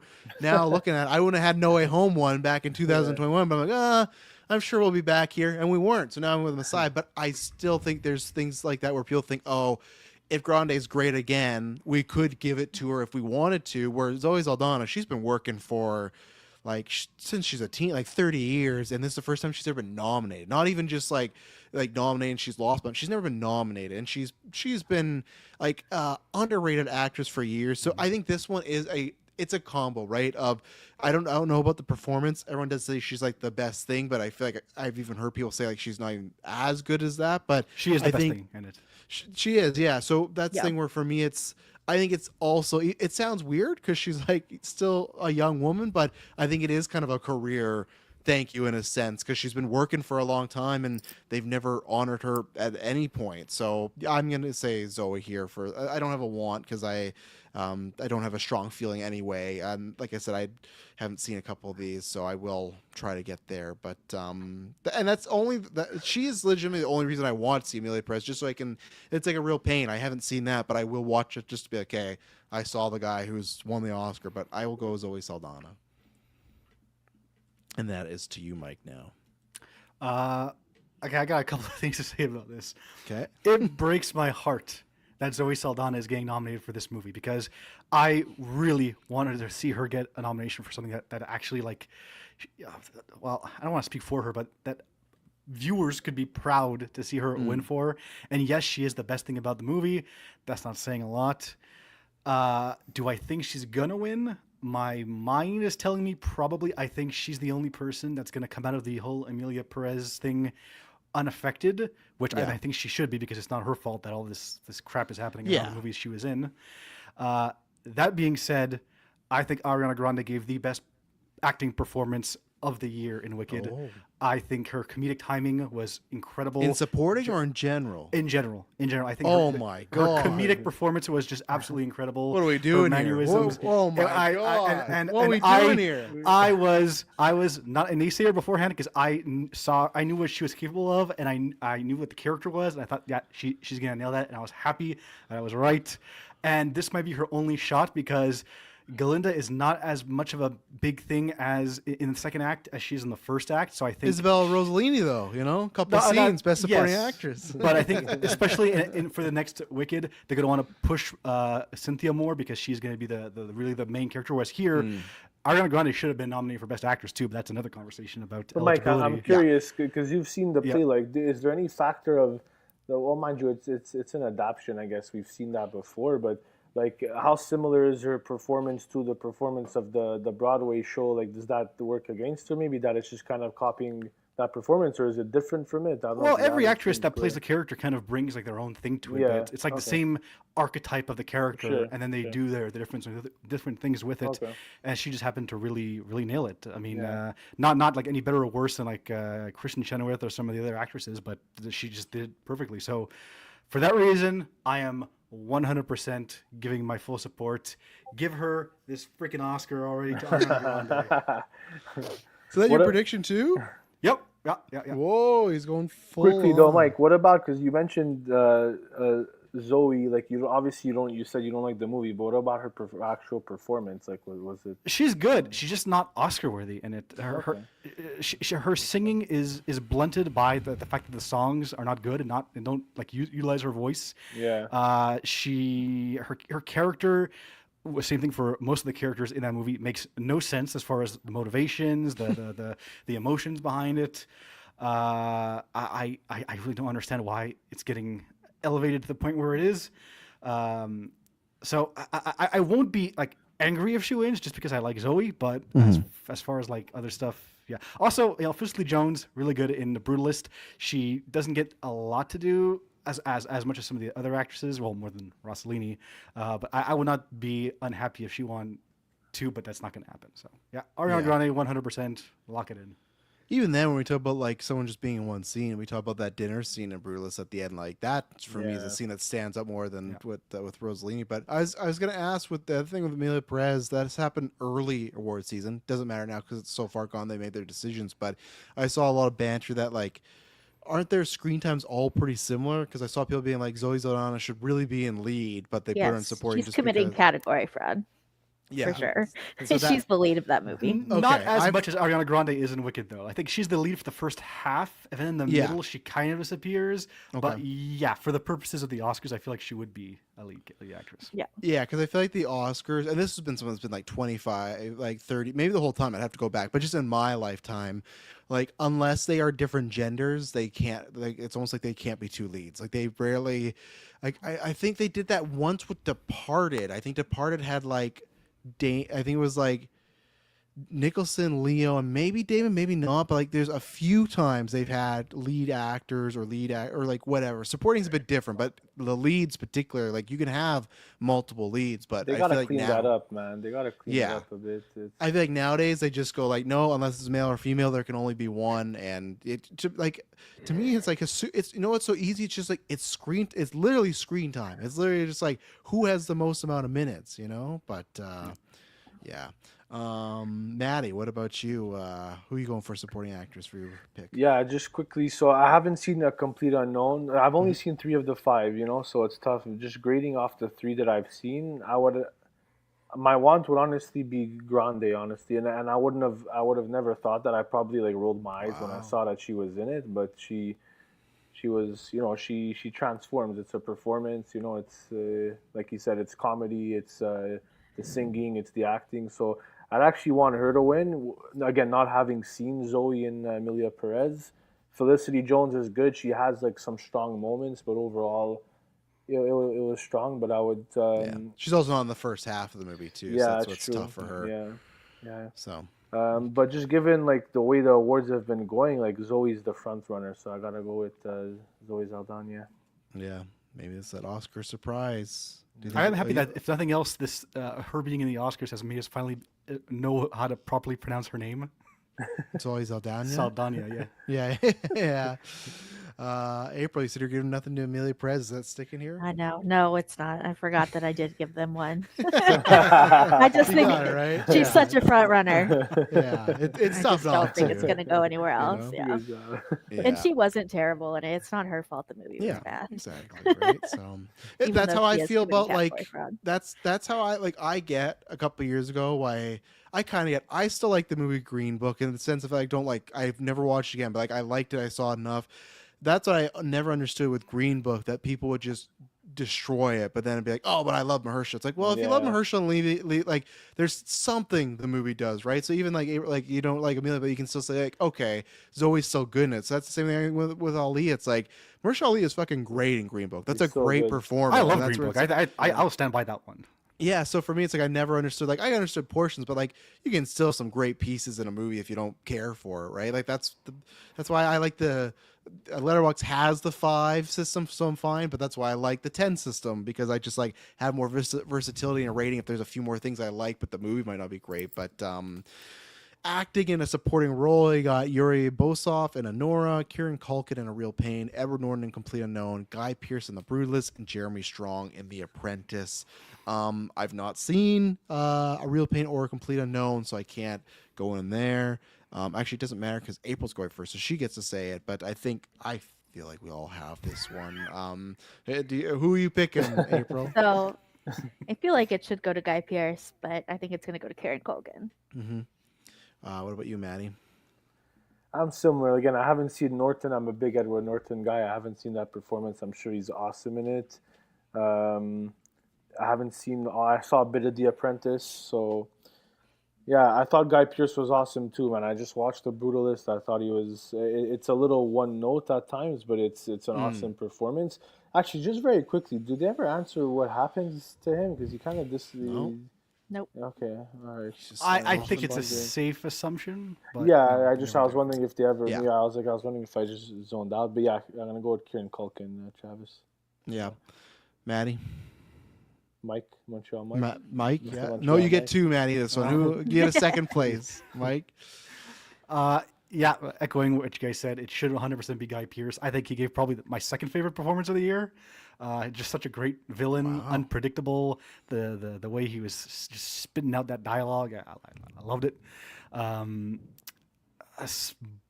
And the thing about Kieran Culkin is, for anyone who's seen Succession, I feel like the consensus seems to be like, yeah, he's basically just playing a variation of his character from Succession, which he does very well. And again, this is category fraud because I think even more so than the others, he is the lead character of Real Pain. I Oh, think really? the movie opens and closes with him. I'm pretty sure he has more screen time than Jesse Eisenberg does in that movie. That's fascinating. It's definitely pretty close. Yeah, very close. And he's also like the central like subject of it. But yeah, I mean, he's won everything, so I'm not gonna deny that he's not gonna win. He's definitely gonna win. So put me down for Kieran Culkin. Yeah, this one is just so. I'm going Kiriko as well. I haven't seen it. I will. I haven't had much of a rush to see it, and yeah, I was surprised, Mike. You still put Guy Pearce. 'Cause I felt like you were like one of the biggest defenders I've heard of. Like it's still like even if it's similar to Succession, it's still like a great performance. I feel like that's the knock against it, but like that's what is odd about it. And I was just surprised that like so early on he was like deemed like he's the guy and Yeah. like he's not lost anything, and like even then it kind of came like out of nowhere. I'm not sure if it's just people really like Secession, so when he came over and did a similar performance, like let's give that. Like, yeah, I would love it, Guy Pearce, because I that was my letterbox review where I grew up where Adrian Brody won for the penis, and then he did King Kong, and then he was gone for like ever.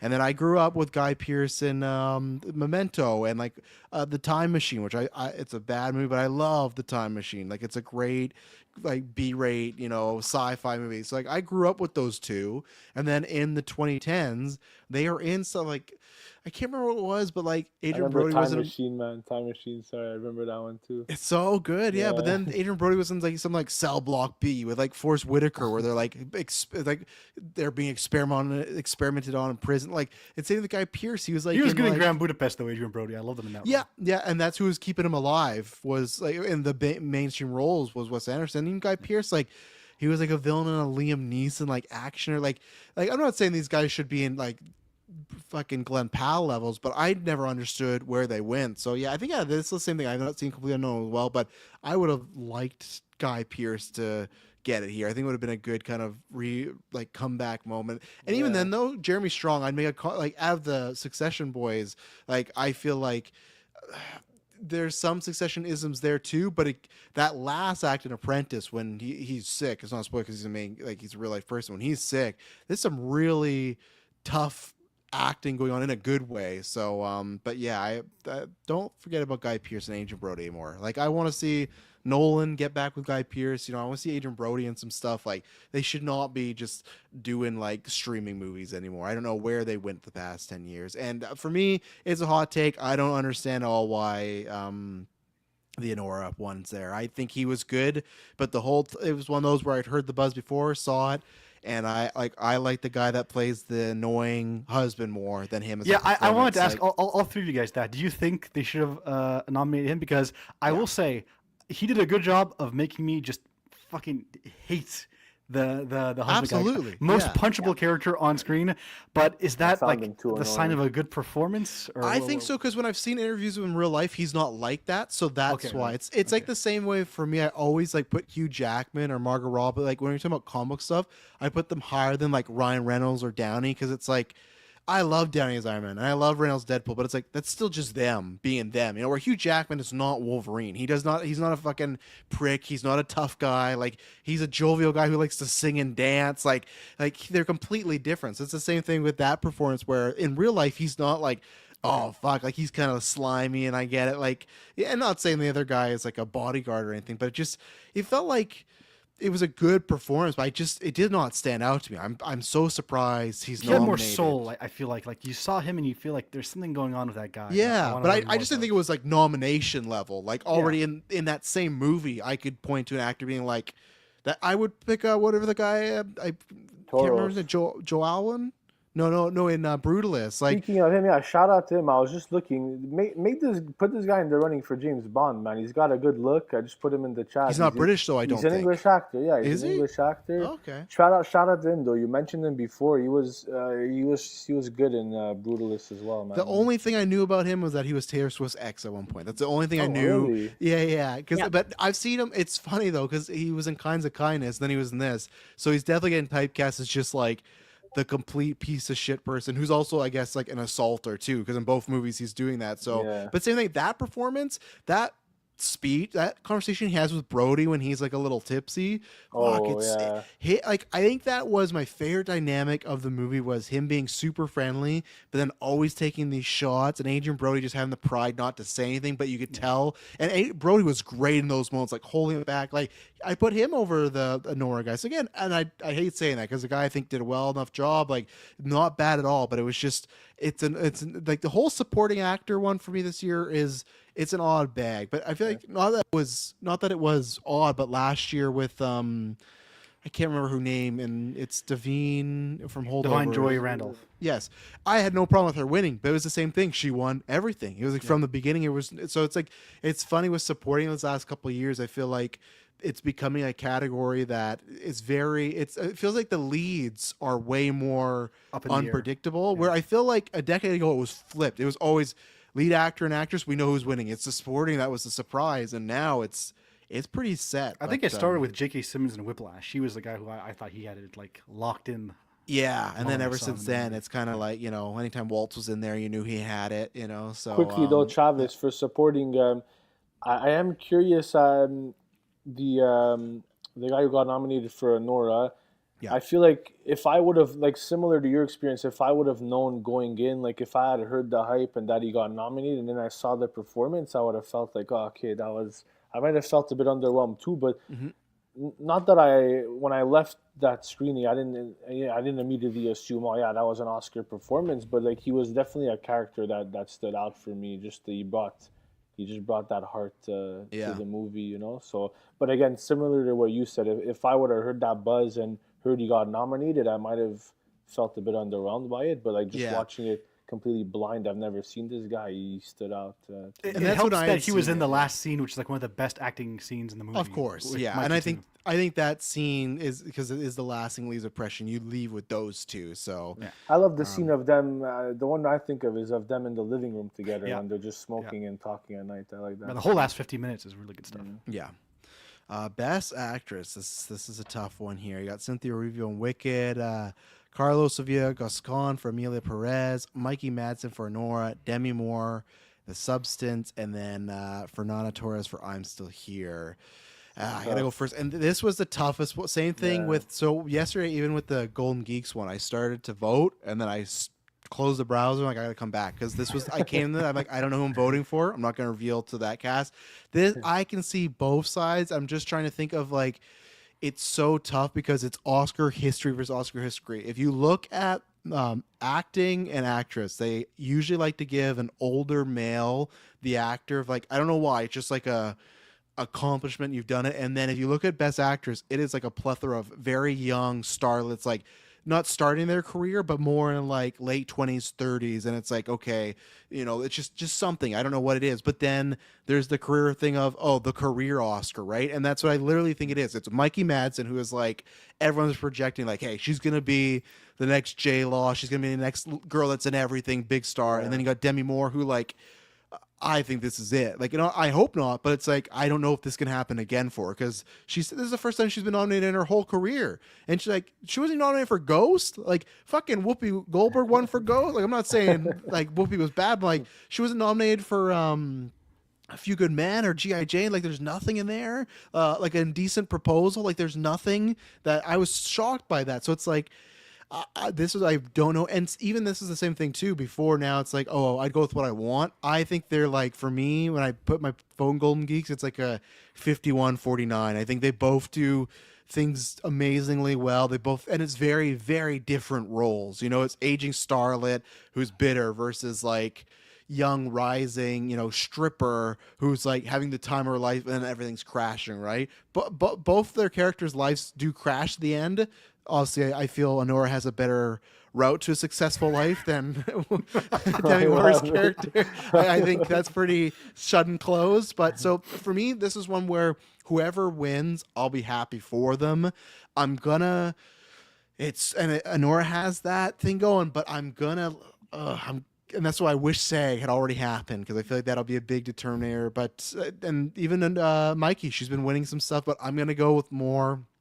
I think the career is going to go there. I think Moore is generally well liked in Hollywood, which people won't care about, but like that plays a role into it. I think a lot of the stuff with her, like taking care of Bruce Willis the past few years, I know people think that's dumb, but like I could see a lot of the older Hollywood being like, you know what, like Demi's a really good person who put in a great performance and just like has had a tough few years. I'm going to give it to her.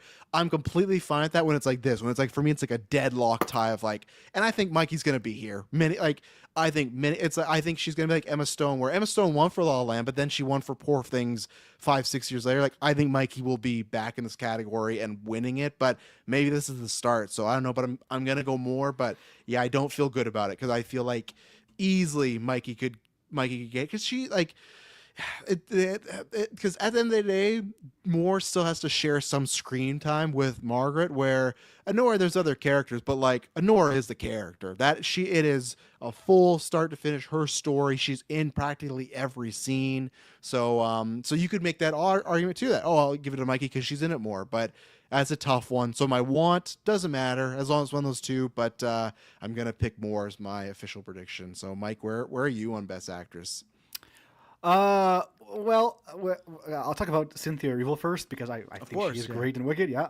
But I feel like they're probably going to want to save her for Wicked for good because her character plays a lot more into that one. Hopefully next year there'll be a easier path for her to win that. But it really is, 50-50 between Demi Moore and Mikey Madison. It's kind of like Emma Stone and Lily Gladstone from last year, where like 49-51%. That's constantly shifting, and I would say that the Oscars usually tend to prefer the narrative, except for the case with Best Actor for how can I not remember his name? Black Panther. Chadwick Boseman. Chadwick Chadwick, Boseman. Sorry, yeah. Oh man, so that failed. But in this case, I feel like they're gonna want to give it to Demi Moore. I'm still shocked she's even being talked about for awards for that. Not because I didn't like it, because I thought it was definitely not an Oscar performance. Oh, that absolutely. They would look yeah. at. So Because how many years have we had like this? Was so surprising because it's I can't remember. It's like these were the three people I showed. It was like Toni Collette, Hereditary, Florence Pugh, Midsommar, and Lupita Nyong'o in Us. And that's where it's always like every year we had this great performance by a leading lady in a horror movie, but because it was a horror movie, it was like not even talked about at all. Like it wasn't even in another category. So I'm the same thing as you, Mike. I thought Golden Globe, that's different because there's 10 nominees, really, right? They get split. They like celebs more there. So, like, okay, I can see her getting it for the Golden Globe. But the Oscars, I was shocked I was shocked anything substance is in here. Maybe other than, like, hairstyle and makeup. Like, oh, yeah, give the horror film, like, their fucking, like, weird makeup award. But, like, I did not think all this stuff, so. To me, again, it's like Michelle Yeoh for Everything Ever All at Once, where she had a long career of doing really, really good work, and finally they gave her time to shine in that. And it's from another movie that I was shocked the Oscars actually paid attention to. So for that reason, I feel like for this particular category, they would lean more towards that direction. So I'm going Demi Moore as well. Okay, that's 2 for Moore. Maddie, where are you? More? Man, I'm so torn on this. Like it's rough. Oh man. So we have 2. You guys are both on Moore? We're both on Moore, yeah. And are you in the same boat that you don't really have a preference between the two? You kind of like them equally? Yeah, pretty much. That's why I kind of hate picking it too, because I mean either way, I guess I'll be happy either. You got to way, vote for Golden Geeks too, so you're gonna have to pick again later on. So. Jeez. I think I'm gonna go. Yeah, I'm gonna go Demi Moore. Demi Moore, all right. Mikey's awesome. If she wins it, I'll be more than happy. So yeah. April, do we have a 4th here? No, I'm gonna go with Mikey. Oh, you're gonna go I- with Mikey. I Nice, want April. Demi Moore to win, but Yeah. I just don't have any faith in the Academy to vote for a horror Nice. movie. You so. might be right. Yeah, I think the other horror than movie is Demi something, Moore, yeah. This year's other horror performance that was Oscar worthy would be Lily Rose Depp in Nosferatu. Yeah. Yes. So good. Yes. I was really hoping she was gonna get here, and they also would have never done it either, too. But like, Naomi Scott and Smile too is like also incredible. so good like in that. it's just like good stuff. But yeah, Lily. Willa Fitzgerald shout out too. Yeah, Yeah. again, all the horror ladies have been here because I would have like I've not seen them from Strange Darling. Willa Fitzgerald was fantastic. Lily has one of my favorite scenes all year, of the scene towards the end with her and Nicholas Hoult, where she kind of starts like ripping at him, and that scene is so good. Like I said, I haven't seen Amelia Perez, but you could have it would have saved you a lot of headache to change that up. And then like I'm still here. Like, is that like?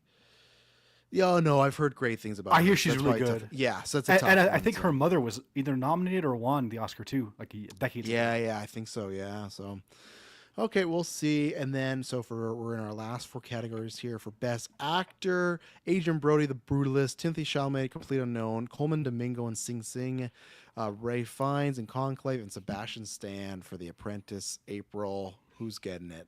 I'm gonna go with Adrian Brody. Adrian Brody. Would he be your want as well in this?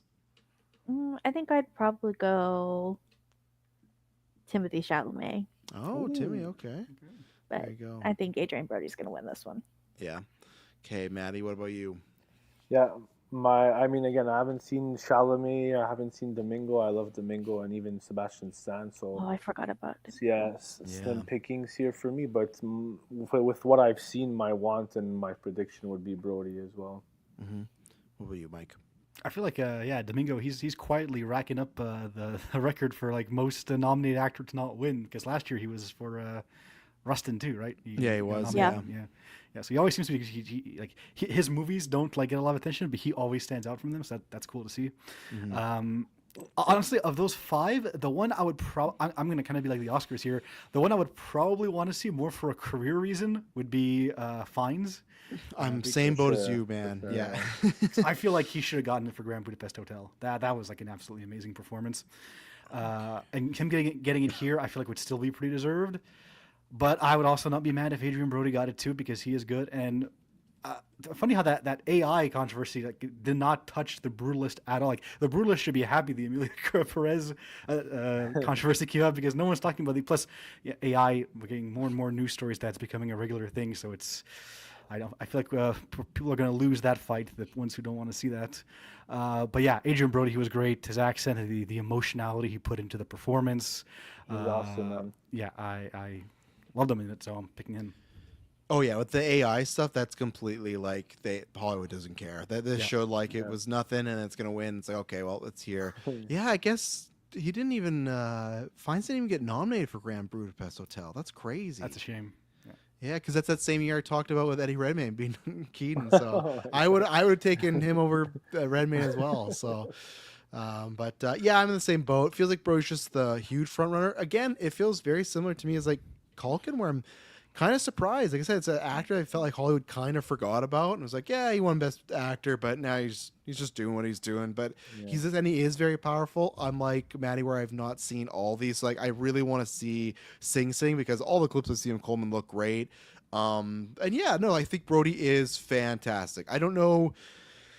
I will still say that I think in a stronger year with some other heavyweights, I don't know if he would win for sure. Like I don't think he's like the best actor performance I've seen the past 10 years, but I think he is fantastic. I think that movie's on his shoulders. So I think he does a great job. Like I wouldn't, I'm with Mike with Ralph Fiennes, especially there's a couple of scenes too I love where John Lithgow's like, well, we're going to pretend this didn't happen. And then he walks away and he's like, but it did happen. Like, I love that he snaps a few times. I feel like they just need to give him one more flashy scene, and maybe he could have been talked about more, because other than a few times, it's a very understated, he has to like steer the ship of all the priests becoming like, so it's almost like all these other people are being a bit more flashy. So maybe one scene, like even one of the last scenes of the movie when the person that does become the Pope, like I feel like that's them controlling the scene, right? And that's their big moment. So it's that thing where it's like, I think he needed one more big moment, but his big moments are very understated, like with the turtle or with the ending with the noise that he's like hearing. It's just like it's all that stuff. So I would have loved Ralph Fiennes, because I feel like he's gonna be like Defoe. He's gonna be like one of these actors that passes, and he's never gonna get that. But maybe they'll do like Bassett soon, just give them an honorary Oscar and just that. But I don't even know steady, if like, man. It's easy to take those people for granted, right? When they've been doing it so long, and they're just like their floor is just like a freaking awesome. I mean, him in The Menu was incredible. He should have been nominated for that one too. Yeah, he's fantastic. Quickly though, too, I just want to shout out, because you brought him up. Shout out to John Lithgow in that movie, man. He just does such a good job of playing this slimy guy like that.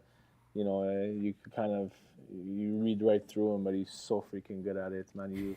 You love to hate him. So awesome performance. All right, so now we got Best Director. Let me pull this up. So it's how do you say the guy's name who did Emilia Perez? Jacques Audiard. Jacques Audiard. Thank you. Love it, Mike. That's why I threw it to you Mike. guys. Yes, sir. Sean Make us Baker, Brady Corbett, Corley Fargett, and then James Mangold.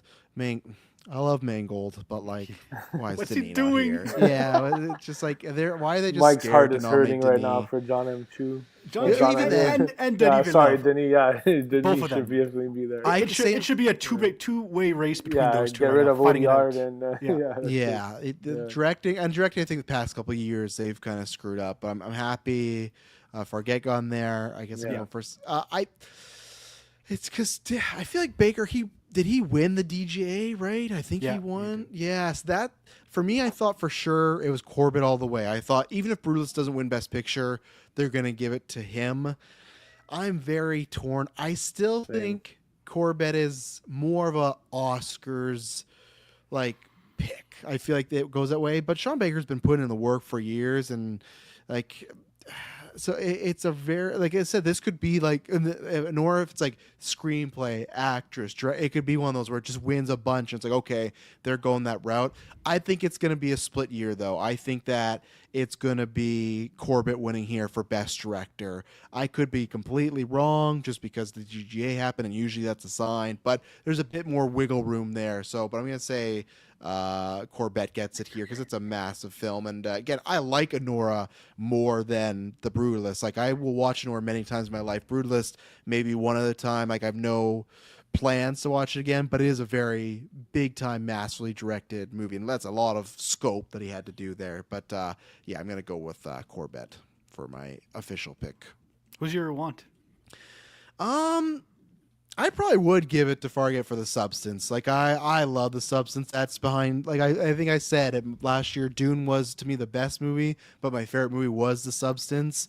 And if Eggers isn't in this conversation as well, like Eggers is another one that yeah, Eggers is another one that like should be here. I don't care if it's a horror film Oscars. Like that is massively directed. But yeah, I would go to her because I think, like you said earlier, the directing and the keen eye, you got to do a lot. And I think it's like. It's great socially, it has a lot of good messages. I think the imagery as well. It's just like hitting on all fronts. So that would be my want. But that's if that happens, that'd be like top 3 shocker Oscars history. That the only way that would happen, I would feel like if because what are they here? Because who else is it? Like because it's happened before. Where shockers usually happen when 2 people split the votes, right, and a third sneaks in there. And I guess, yeah, that would be like there. You could make a case where somehow Baker and Corbett split votes and she sneaks in, but I don't think it's that amount I would because I love don't. that. That'd be awesome. Yeah, because I don't think Perez or Complete Unknown would be the third. I think it would be her as the third that would sneak in there, but I don't think the split will be enough. So, but yeah, that'd be my want. But yeah, I'll go with Corbett. So, what about you, Mike? Yeah, my want would be Coralie too, because like I said before, she really the direction elevates that movie a lot with the performances more than the script does. Visually, it's stunning. It really carries along through. And for a horror movie, I mean, 2.5 hours for a horror movie, that's long. But honestly, it was probably like of like noticeably long horror movies. That was probably the best I've seen. And Sean Baker, I mean, I liked it, but I don't think he's like as good as Corbett. I'm gonna go with Corbett, Brady Corbett. Yeah, for me, it's the same thing. Like I loved Nora, but like with like you talk about Chu and you talk about the new like it's How do similar you stuff that Baker's justify done it, before. Travis? But put your Oscar voter hat on. Like, how do you justify it? Like, I think, like, I how do hate- they choose those over like a Denis or Because the Denny, Don I really Dunham think that Chu? it's a Messiah. I think that the fact that they announced the third one, I could be wrong. Maybe they just don't like him. In which case, there's nothing you can do. Because But he that did hasn't not gotten help. any. Not has he gotten any? Maybe any Sanzi Nope. back in the day. Not even or like No, nothing. Because prisoners. for Arrival, that no was another thing he got prisoners. snubbed for too. Yeah. It's similar to like I think Nolan did get it for Dunkirk, but Nolan was the same way of like Inception got in, but he didn't. Like I don't know why. It's almost like some of these. Like this sounds The weird, but sci-fi, the sci-fi. it could be. But my tinfoil hat theory Yeah. is sometimes when these directors become like names, and it's not because the Oscar made them names. They're almost like some people I feel are like, well, you know, they should be a name after we like knight. Like, it's almost like they're knighted Yeah. before they get the Oscar, Yeah, right? And then yeah. like Nolan, to me, he should have won a few. He should have won back in 2009. I don't care. I know people love Slumdog Millionaire. That like Nolan changed everything. First $1 billion comic book movie. That's the comic book standard. He made the fucking like 10 picture nominees. Like he was like he created the same way to me. Spielberg created a new blockbuster with Jaws. He did that with Dark Knight, where he made like a thinking man's blockbuster, Yeah. where it's like you don't just have to be spectacle. spectacle and a giant robot. Like you can be a crime drama and go make $1 billion, but of course still Batman movie.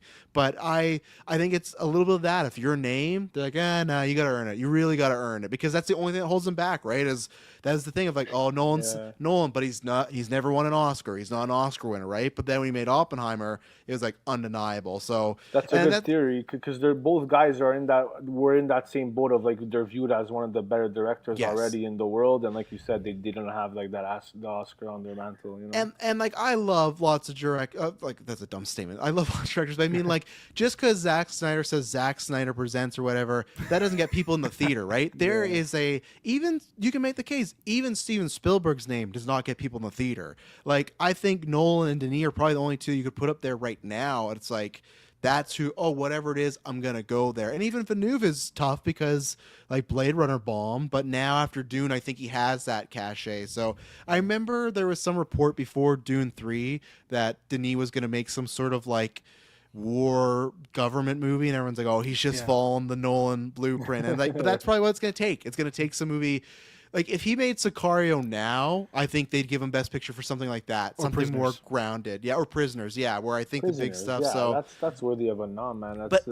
But then even take him out for Chew, I don't understand that either because Wicked's all over the place. So again, I think Chew is going to get it next year because we know for sure that's the last one, so they never have a chance to. But what if the Wicked film is disappointing? That's the tough thing, right? That's like, the I know, risk. yeah, that's the risk, right? And I've learned that the hard way now this year. So that's the thing where you can never be sure. And that's where, yeah, Baker's great, but like for me, it's not anything that hasn't happened before. The thing that's different with this go around to me is Mikey Madsen, and that could be the writing too. But it's a combo of like, oh, this is a star-making performance here. We're like Defoe, and I can't remember which one it was. Like Defoe's already a star. Like I don't know. It's James weird. Mangold. I mean, from what I hear, I haven't seen The Complete Unknown, so I'm just going based on what I've heard. But I hear it's basically just him doing Walk the Line too. That's what I've kind of heard too. Yeah. So who was your official pick there, Mike? Oh, Brady Corbett for Corbett? Bruce. Yeah. Yeah. Also, 100% last thing, it's God's greatest joke that Jock Odiard got nominated for Emilia Perez as a musical and not John M. Chu. I can't believe it. Yes. That To me, hurts. I know, that especially hurts just your even soul. like it's weird because usually they like to have like the box office one, but I guess same thing happened to Greta last year, right?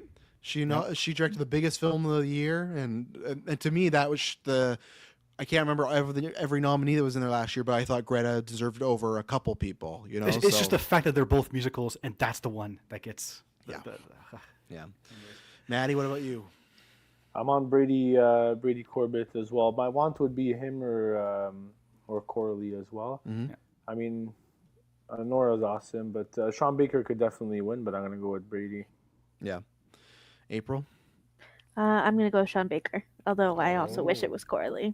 Nice. Oh, okay. There you go. Now, because I've never seen a Sean Baker movie before this, I really should. It's on my bucket list. But like, did this stand out as like better than a lot of his other movies, or is it like kind of on par? I think I like it the most out of his films, but did just feel like to me it didn't feel like evolution. It just felt like, oh, this is the best version of that. It's kind of similar like Tarantino maybe, you know, where like at least with like Django, the reason I love it so much because it was something a bit different. Obviously he was riffing on spaghetti westerns, but it was different than, you know, or even Inglourious Bastards. People could make that case, right? Like it was a time set era piece, but Yeah. I think it's just like the best of the films he's directed, but they're like I said, in each film, he usually has a person that's an actor, that's not an actor, that's in a big role. They're very wordy, character driven, and lots of like I won't say weird, but situations like this where they're not common day. There's a lot of sex workers stuff, so it's similar to like QT where he hits like on a lot of similar themes. So to me, it wasn't like, oh man, this is a massive step from what he's doing, but still great. So Okay. all right, and finally, we got Best Picture. The nominations are Nora, The Brutalist, A Complete Unknown, Conclave, Dune Part 2, Emilia Perez, I'm Still Here, Nickel Boys, The Substance, and Wicked, which is crazy. Out of all these, like the Nickel Boys, nowhere, like anywhere else. Like usually it's like all these pictures, like all of them have somewhere, like whether it's a writing or a makeup, like they have something. But Nickel Boys has literally nothing in anywhere else. It's kind of crazy to think about. But April, you're starting us off. What would you want, and what would be your pick? My want would probably be The Substance, Mm-hmm. but I think Honora is going to take it. I think Nora's gonna take it. All right, Maddie. What about you? I think I know your want. Yeah, my want would be Dune Part 2, Mm-hmm. and my vote would be Nora as well, the All front right, runner right now. So Mike. I think I know your want as well. But what's your Yes. official pick? Want is Wicked, and my pick is. Do we just do the Oppenheimer sweep again, or do we try and be different? That's the question. Because it really is either Honora or The Brutalist. I don't think anything Yeah. else is even coming close to it. No. Hmm. At one point, I thought Dune. I don't know had a chance, but at least had a chance to be like a runner. But that's gone. I guess people always throw up your Wicked though as a spoiler though. People, I feel like that's like the third. If it's not those two, it's Wicked. So I feel like if that was gonna happen, we would have gotten hints from that in other the John M. Yeah. Chu director win at the Critics' Choice. That was wild. Even I couldn't believe that, but I was happy for it. But could no, be it's- tonight with SAG though, because they have the best cast nomination, right? Like the ensemble one, which Nora's Yes. in there because it's I can't remember who it is, but yeah, it's like Wicked, Conclave, Complete Unknown, Nora. So you could. I do maybe think it's that's going to gonna do well at SAG. 'Cause SAG, it's the actors, so they're like a lot more like they're Yes. theater kids, and Wicked is a total theater kid thing. I think Grani's going to win there too, personally. Um, that's the night you guys said. yeah, That's so tonight yeah. on Netflix. I don't know if it's in. Is it that way in America for you, April? Yeah, it's Is it on Netflix. Yeah, yeah. I watched it last year. It was great because last year they could swear. They were very loose Oh. with like the breaks, like because I don't think they took many breaks. It's like the Oscars, but no commercials. It was a fun show last year. Is that when Pedro was drunk on when he got his award? Yeah, yeah. Like to me, it's like the best version of the Globes and the Oscars put together. It's just like, Yeah. and I think it's also really chill because it's like there's some directors, but it's mostly just actors. So it's like Right. just so They're it's, just it's a good partying. vibe. Yeah, Yeah. it's more relaxed and casual. Yeah. So Yeah, so but Wicked's not going again because Wicked for Good's coming out next year. So if they're not going to give it a something you're as a banking sequel, on it. I am. We'll see. Yeah. Although that's me saying that, knowing that the second part is not as good as the first part, so there could Yeah, be yeah. something's happening. I'm gonna be boring and go with Honora. I feel like it has the groundswell. It's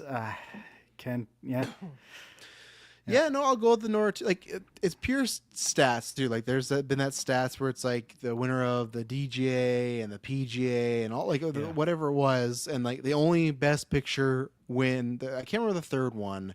Was it Writers? Maybe it was Writers. Is something, but either way, it won like all these top awards, right? And it was like the stat was the only Best Picture nominee to win all these awards and not win Best Picture was Brokeback Mountain. We talked about it in the Discord, where to me that was just purely because the times. Like that was the Yeah. year Crash won, and everyone looks at it as like a bad winner. I think that was just people were not ready to vote for something that was very positive. Like the movie is not positive because like I mean there's bad stuff. But I mean like it's putting issues to the forefront and it's centered around a very upfront gay relationship. It's not like, oh yeah, they're dating. It's like there's full on sex scenes, they're making out the whole time, they're passionately telling each other they love one another. Like it's right up in your face. And I think back then it was too much for certain people to vote for. And I think in retrospect, if you were to rerun those Oscars, I think Brokeback wins in like for sure. a landslide, so it's fun to look at that. But I think with which I was surprised, right? Because I think it's a little bit of The Brutalist was that early front runner, and that kind of people like, And then I remember there's that anonymous, which again, it's only a few voters, but like there's two of those variety every year they put out like their anonymous like voters ballot, and like some people share their thoughts, and they had shared their thoughts like, oh, many people said they didn't finish The Brutalist because it was too long. I don't think The Brutalist is like, I know it's 320, but like. I mean, like I watched Endgame last week. I know it's different, but I mean, I watched like Lord of the Rings. Like if it's a good movie, it's not too long. And to me, that's just like that's people saying that maybe no, it wasn't a good movie, but they didn't enjoy it enough that they felt while they're watching like, oh, this is too long. I do think The Brutalist is too long because there's just stuff in the first act I would cut because I think they hit on the themes and I think they just keep hitting on them over and over. It's like okay, I kind of get that. And then even the second act I enjoy, but I think there's some pacing issues there. But The Brutalist, yeah, I did really. I'll say I enjoyed it a lot. Really enjoyed. Sounds like an overcomplication. I think it's a film that I respect more than enjoy. I think it's very well made, and I could see it winning. But I just think a lot of people because the way the Oscars do their voting, it's that I'm pretty sure it's that ranking of the best pictures. You don't go in there and just like, here's my vote. It's Dune. I think it's the ranking of like rank these 1 to 10. And I feel like Anora for a lot of people, it's a lot of 2 and 3s. I bet it's like I don't think Anora ranks low for people. Where Brutalist, if someone does think it's too long, I can see someone be like, yeah, that's number 8, that's number 9. Where Anora, I think, is always going to get a 1 to 3 spot because it's an enjoyable movie. I think even myself that I don't laugh as much as other people in the second act. Like I love the first act, love the third act, and it's still a really good time. Like I'll enjoy watching it again. Where same thing with Dune, maybe people feel it's too heavy. Amelia Perez, like it got in there for a reason, so I don't know where that would rank. Well, to your point, the Brutalist, like the second half pacing, I felt it as well. It's also like there's some dark stuff happening over and over again. Some wild swings. But for me, the first half, I watched it pretty smoothly, and the second half, I felt like the pacing was a bit off. It was yeah. And that's where stuff like Wicked that could help there. That's where I think stuff like The Substance where it hurts it because I think anybody that's not horror right away just puts that at like the bottom. Like even if they haven't seen it or they watched a bit of it, I think right away they just go, oh boom, I'm not going to put it there. So that's why I don't like the that type of ballot. That's why we don't do it because I think you should just vote for the best and go from there. But I actually think that for some reason with the ranking system, I feel like that would help the Conclave more because it could. I get this suspicion that that's like everyone's second or third favorite movie of the bunch. Yeah, and that would be my like ranking these. Like I think like where because where's this? I keep losing it. Like I would have Dune at the top. Yeah, and then I'd have Dune, Substance, and then Anora, and then Conclave. So that would be my top 4. So, and I could see people having it higher than the Substance, like than I would, right, and everything. So, but I'll officially pick Anora. I'll be boring. Maybe the Bruce gets it. We'll see. So, I feel like there's a couple categories we'll have to take some swing votes on here. We'll see what Clay and Hansi submit as well for these, and anybody else. Again, you got till I'll say. It's Oscar 2 p.m. I'll say Oscar afternoon. If you're in the Discord or you want to join the Discord, we have an Oscar channel. You can go in there and I'll add you to these Oscar Google Doc here that we have. And then, the winner will select a movie. And then on the next After 9, we'll do a segment where we did the NFL, review it and talk about it. And anything is on the board. So if you want to make Maddie watch the holiday special again, you'll have to do it. This time we'll get him on air. I'm choosing the winning movie this time. Yeah, you're choosing the winning movie? Well, there you go. Well, sure. Yeah, well, thank you guys for joining me because this is always fun. Way more fun than doing it alone, so I appreciate it. And then I'll be excited for Oscar Sunday when we'll all be in the chat and everything and reacting and everything. Oh, yeah. So we'll be there. Fun. Yeah, thank you very much.